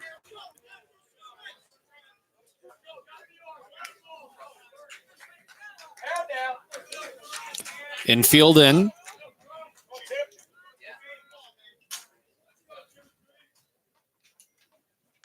And that one is going to be slapped around. And again, that is where the turf will make a awkward motion. A one hopper and 2 runs will. St. Mary's with a commanding lead now as they lead by 4 runs, 5-1. A 4-run lead, Dan, I got to tell you, is not safe between these two teams. Absolutely as we not. saw yesterday. And now we will be calling for a pitching change, as that is the first time there's been more than 1 run, and it looks like the left fielder may be coming in to take the hill.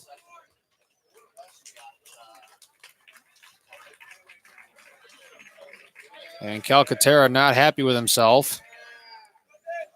His Marauder teammates are there to pick him up.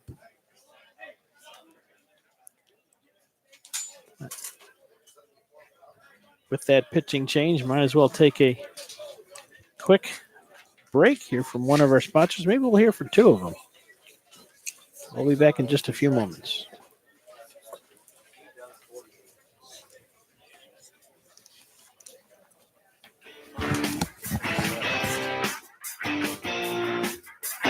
WNYathletics.com is the premier high school sports website in Western New York, providing the best sports coverage of Section 6 and Monsignor Martin leagues.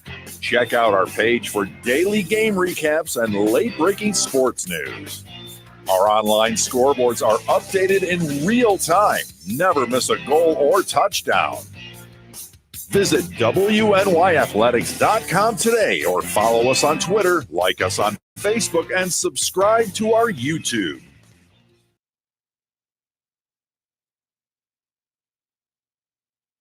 Hi, I'm Paul Wolf, local independent insurance agent for over 15 years.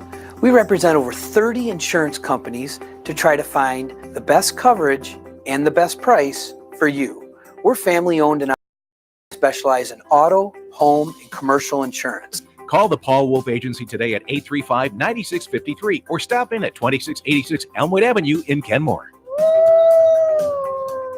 The next time your insurance rates go up, Call the Wolf. Welcome back, folks. This is quite the game here at Canisius College, as the St. Mary's Lancers have a 5-1 lead over St. Joe's. Sam Calcaterra's day is done, and coming in for relief is number 16, the left fielder. That is Torella, I beg your pardon. Can you guys ask them who's in left field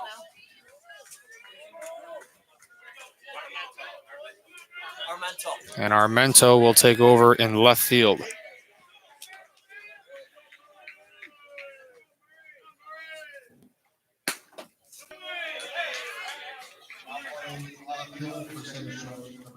Make a play now. Any bad? So 2-0 the count now for Murray, the third baseman. He is 0 for 3, or I beg your pardon, he's 0 for 1, and he's reached on 2 fielders' choices. And now 2-1 count, man on first and second, 1 out, and again, infield fly still in effect.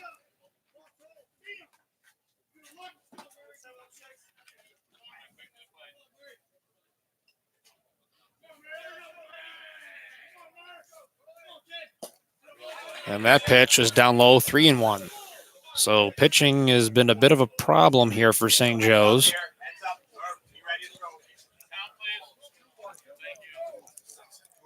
Count is 2-1.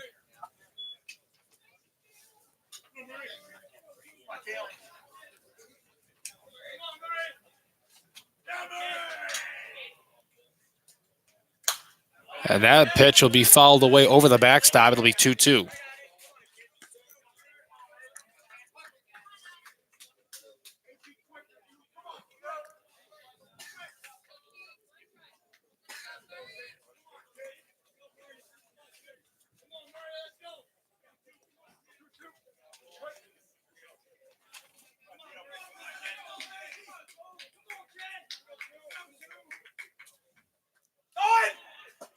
And that's a swing and a miss, and they're looking to get the double play, and they got him. It's a very big out for the St. Joe's Marauders to end this inning. That'll give that bullpen and that dugout some more life. And they need it here, especially going into the bottom of the sixth. They now trail by 4 runs. It's a capable lineup, though, very capable of attacking and getting some runs when they need it. And they don't need all 4 runs right now. Yeah. So we are in the bottom of the sixth. I like this ballpark. So Brady O'Brien will return to the mound for St. Mary's. Thus far, he's given up 3 hits, 1 run.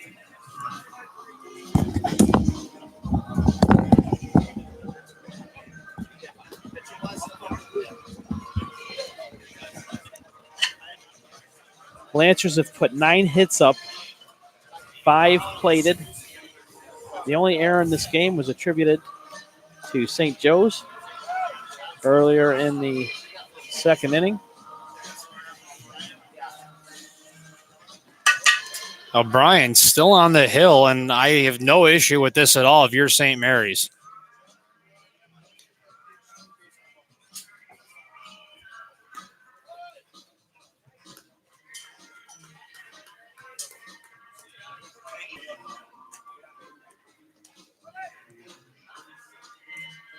Through 5 innings, O'Brien has given up 3 hits, 1 earned run, 2 walks, 4 Ks.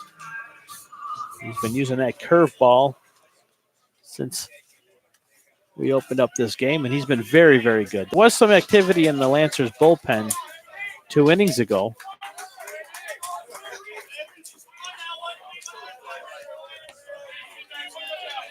So St. Joe's coming up had to be, so he made a nice, confident throw to first base, and he got the first inning. Not a lot of pressure there. You didn't have to rush that throw. Could take your time. I'm only saying you got to rush the throw because look at what happened the last inning. There were 3 ground balls, 2 to the third baseman and 1 to the shortstop that were thrown that were taken with sweet old time, and the runners were safe. So I guess it really all depends on, your positioning as to where it's going to be.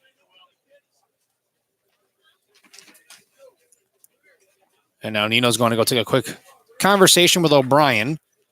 This is the bottom of the 6th inning. Lancers on top 5-1. They have contributed 9 hits. St. Joe's 3.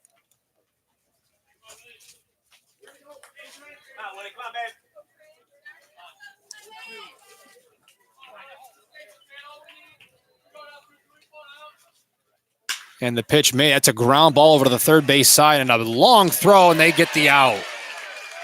And O'Brien is pumped. And again, that was just great positioning there by the third baseman. A well-hit ball.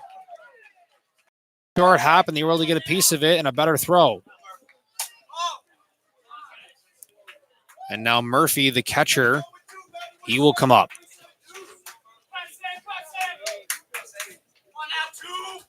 O'Brien with the throw. That'll just miss outside, and all the momentum is in favor of the Lancers right now.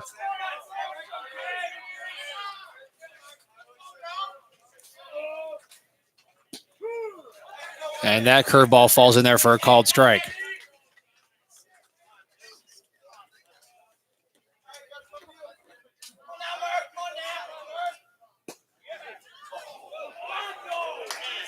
That'll be a 2-1 count. O'Brien having some fun up there on the hill. He really doesn't have a whole lot to complain about here. As he delivers the pitch. That one will just miss on the outside.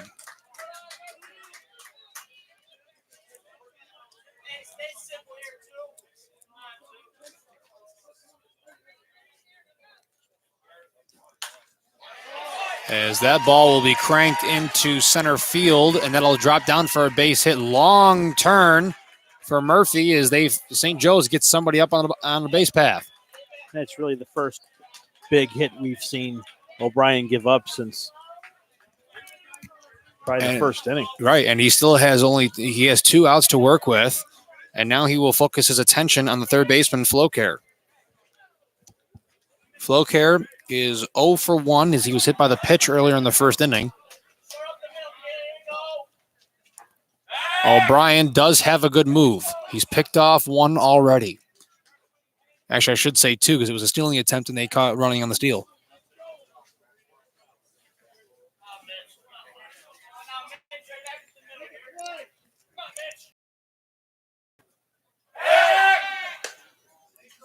And I will say this, it is very, very difficult if you are a base runner to identify the difference between a lefty throwing over and throwing back to the mound.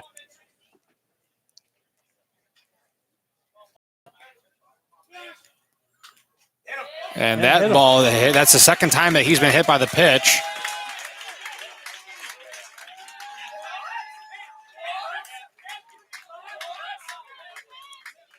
Well, that's one of the breaks that the Marauders are going to need if they're going to get back into this ball game. Capilupo, now your hitter.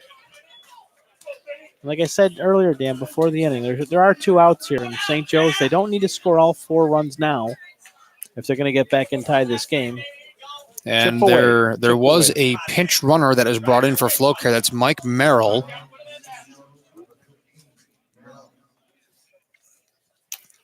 So now with 2 outs, St. Joe's has a runner in scoring position, and Capilupo is going to be the batter to try to bring in some runs. This is O'Brien's first real jam since the first inning.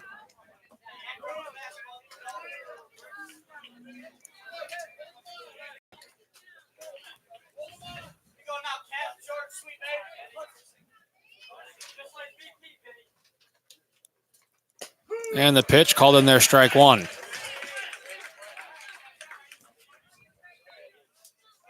Lefty on lefty here.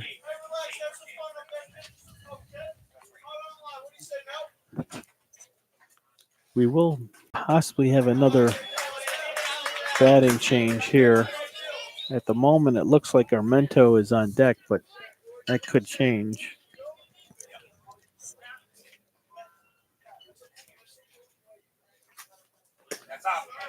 And those are back-to-back curveballs that have missed in the zone. It is 2-1. A possible 2-out rally brewing here for St. Joe's.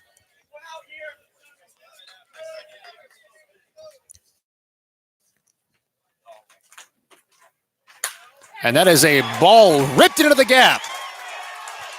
Slowed down by the center fielder. He bobbles the ball. Capilupo's on base, and 2 runs will score for St. Joe's. And just like that, St. Joe's is within 2. Nice 2-out, 2-run double there for Capilupo.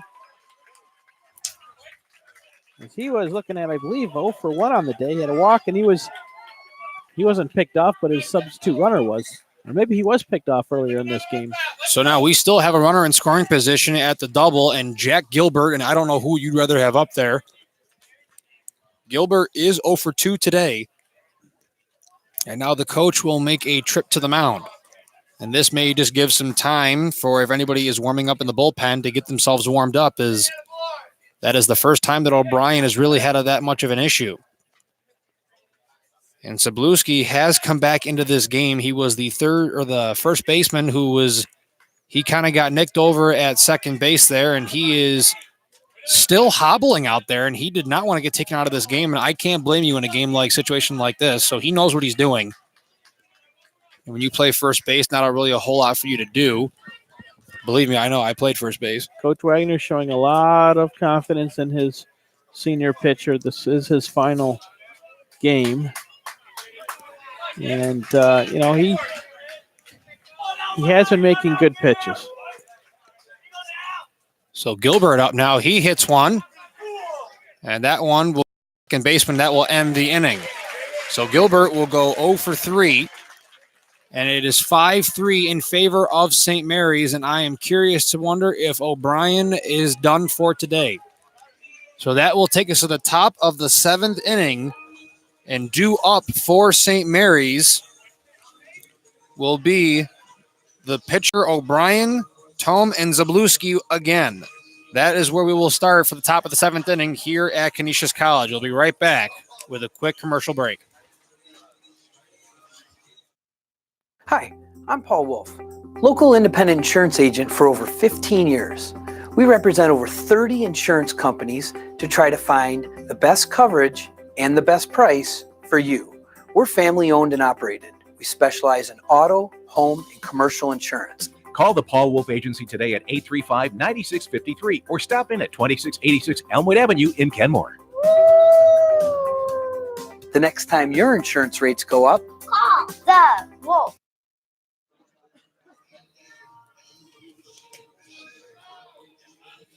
Back at Dembski Field for an exciting conclusion here. Top of the 7th, 5-3 your score. The St. Mary's Lancers looking for their first Georgetown Cup. They're up by 2. The Marauders put 2 on in the bottom of the 6th to get within 2 here.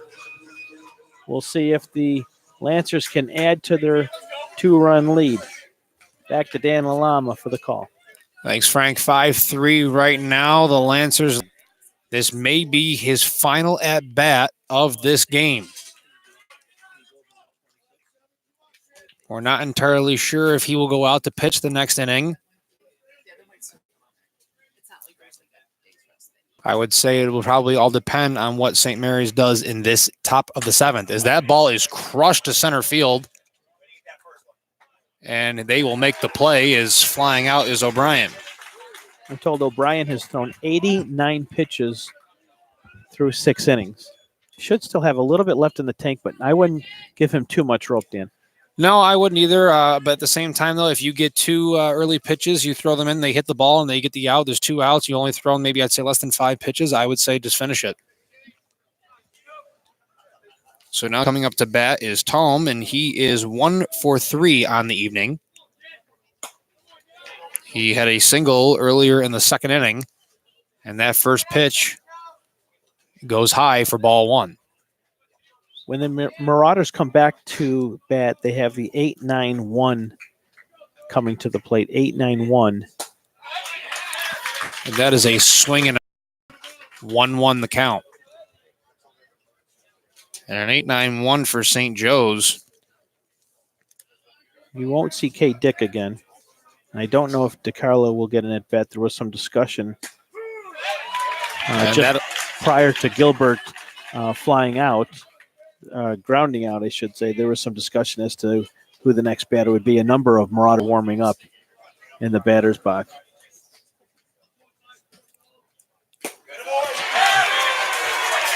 And a strike 3 for Torello. Tom looked back to see if that was deflected and dropped, and it was not. Looks like Tyshawn Johnson is coming to the I was going to say, this is a pinch hitter.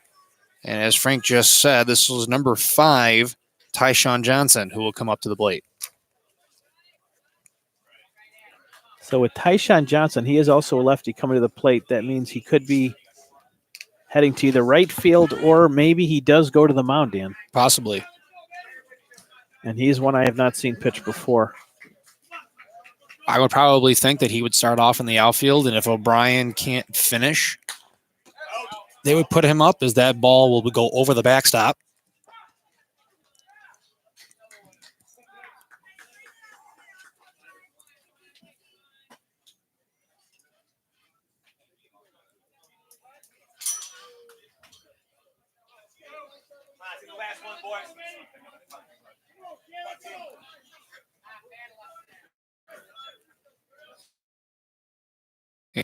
Swung on, that'll be foul deflected. That goes to the backstop, 0-2 the count.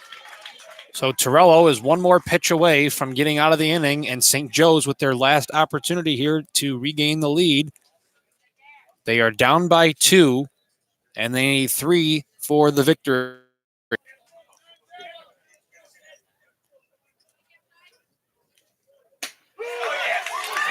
And they're going to call that one on the inside corner, and that'll be strike 3 as he goes down looking.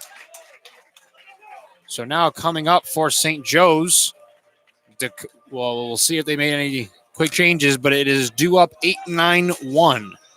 And this is the bottom of the 7th inning. So 3 outs is all that remains. And look who's getting the nod to get back on the hill, as that is going to be O'Brien again. And like you said before, Frank, the confidence, and we will take a quick commercial break and come right back with the bottom of the 7th inning. Stay tuned.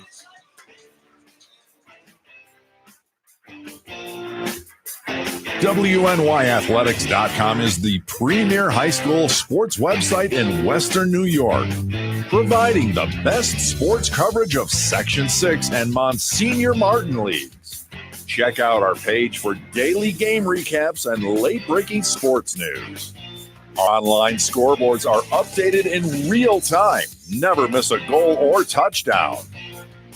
Visit WNYathletics.com today or follow us on Twitter, like us on Facebook, and subscribe to our YouTube. Welcome back, folks. And in case you did not hear what we said before we went off air, Brady O'Brien back out onto the hill. And the umpire just went up to him and congratulated him on a phenomenal game on his part. And obviously, he appreciates any kind of attribute there as he's looking to shut this out. And DiCarlo will remain up as the bottom of the 7th inning. Now we're starting to hear the St. Mary's fan base get pumped here in the St. Joe's dugout trying to retaliate. And K. Dick is on deck. So O'Brien now trying to close this out. And that ball will be in the gap for a base hit. So St. Joe's has a man on first base, nobody out. That was the first pitch. So I wonder how long he will go. And now we'll have a pinch runner coming in here. So DiCarlo will be substituted by Andrew Stabluski. And I'm pretty sure his first base coach says do not get picked off, as the St. Joe's has been picked off twice on the base path already. But K. Dick will come up to face Brady O'Brien. So with a man on first base, the tying run is at the plate. Tino Torello on deck for St. Joe's. He is the leadoff hitter. He's got a single in this game. And, you know, I wonder if the reason why we saw Johnson, and that ball is going to be hit. That's going deep into right field, making the catch. So that'll be the first out, and now the Lancers are 2 outs away. Going back to what I was saying before, Frank, I guarantee you why Johnson is at first base is that he is a lefty catching first baseman. So if something should happen to Brady O'Brien, I will guess that he will get the nod to go in for relief, and O'Brien will finish out at first base. I like that Brendan kid. Brendan Walsh. He throws some heat. If he's got anything left in the tank, you might see he come in, and he jams this hitter. This is Torello. He is 1 for 3 on the evening. I beg your pardon, 1 for 2 with a walk. He had a single in the first inning. He walked in the third, and he struck out looking in the 5th. And he starts things off with a 0-1 count to begin the bottom of the 7th inning. No doubt O'Brien looking for a double play ground out here. With one down in the bottom of the 7th, and the Georgetown Cup hanging in the balance. Lancers looking to win their first Georgetown Cup in 38 years. 38 years this program has been around. Does that seem like a long time? Well, I'm 23, so absolutely. Youngster. So O'Brien with an 0-2 count. Torello, Stabluski over on first. The curveball, that's going to be hit. O'Brien's going to take it himself. They're going to get one, and they're not going to get Torello as he is just too quick. So the fielder's choice for Torello in the championship to St. Mary's for the first time in their program's history. I mean, the softball team has been incredible. Huge shout out to Kevin Hufford and his wife Missy. They do an excellent job with that program. And now can Coach Wagner punch his ticket to the Georgetown Cup. And McKendry hit over to shortstop. They're going to try to go to first base with it. And St. Mary's has done it. They have won their very first Georgetown Cup championship.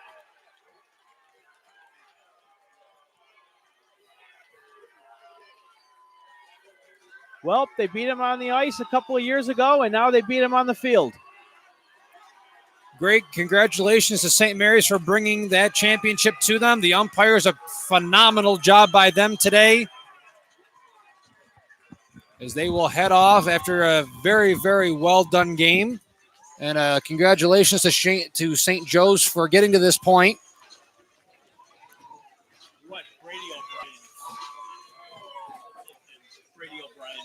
And we're going to try to get Brady O'Brien here for some quick conversations. And we'll see what he has to say. But first, they are going to shake hands. The sportsmanship here, very superb amongst these two teams, very proud schools.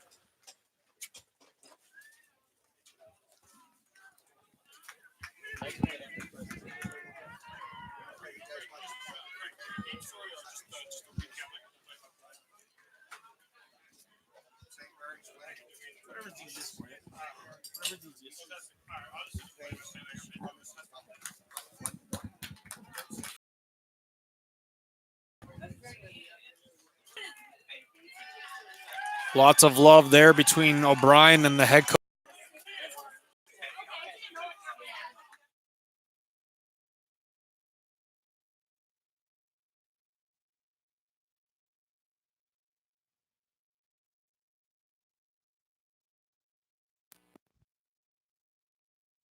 Hi, I'm Paul Wolf, local independent insurance agent for over 15 years.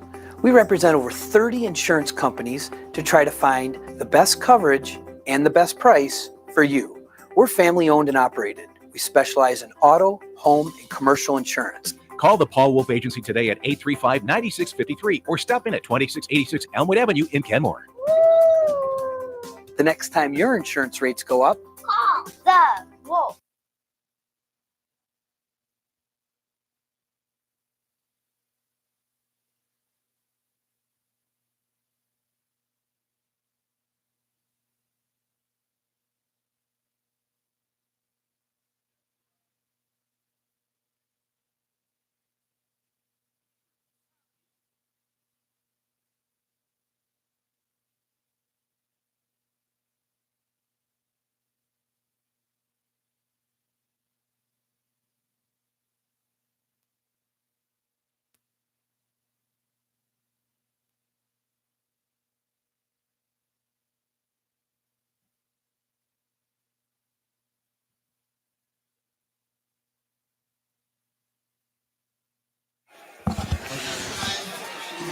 Welcome back to Dembski Field, where the St. Mary's Lancers have claimed the Georgetown Cup for 2019. We are going to be bringing Brendan O'Brien in to the WNY Athletics hotline here. We will be interviewing him shortly.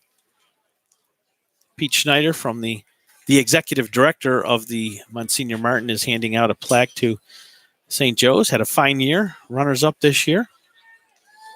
Unfamiliar territory for St. Joe's. You know, they don't often finished in second. But I mean, they had a phenomenal year, and they have a lot of players returning.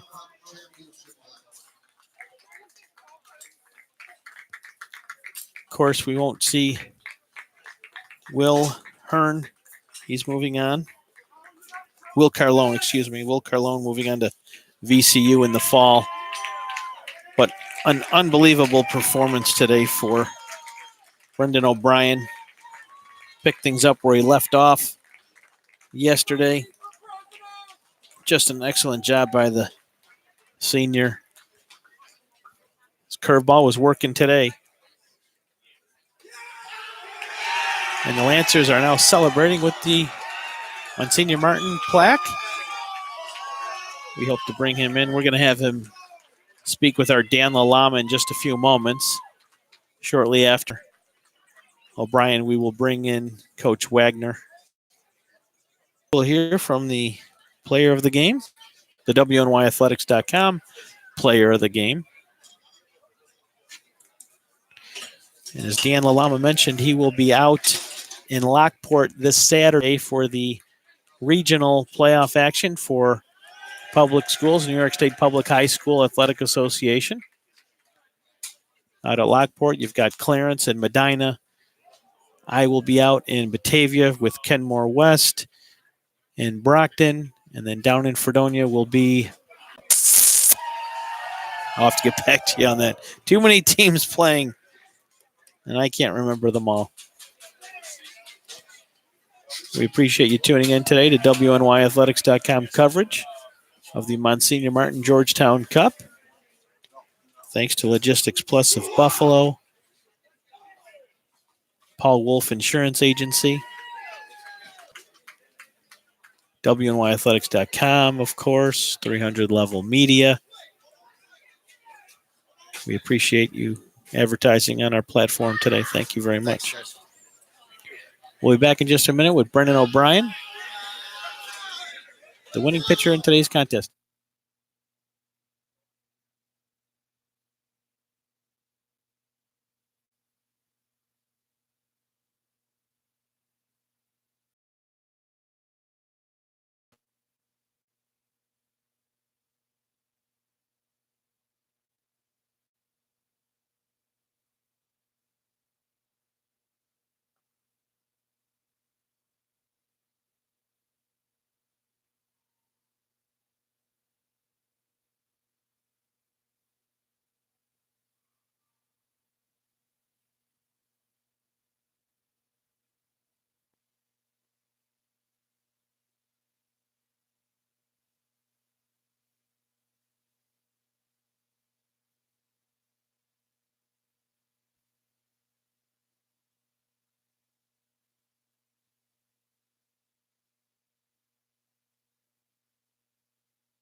We're here with Coach Wagner, the Georgetown Cup winning baseball coach from St. Mary's. Coach Wagner, congratulations on the Georgetown Cup 2019. Thank you, Frank. I appreciate it. It feels really good, I'll tell you that.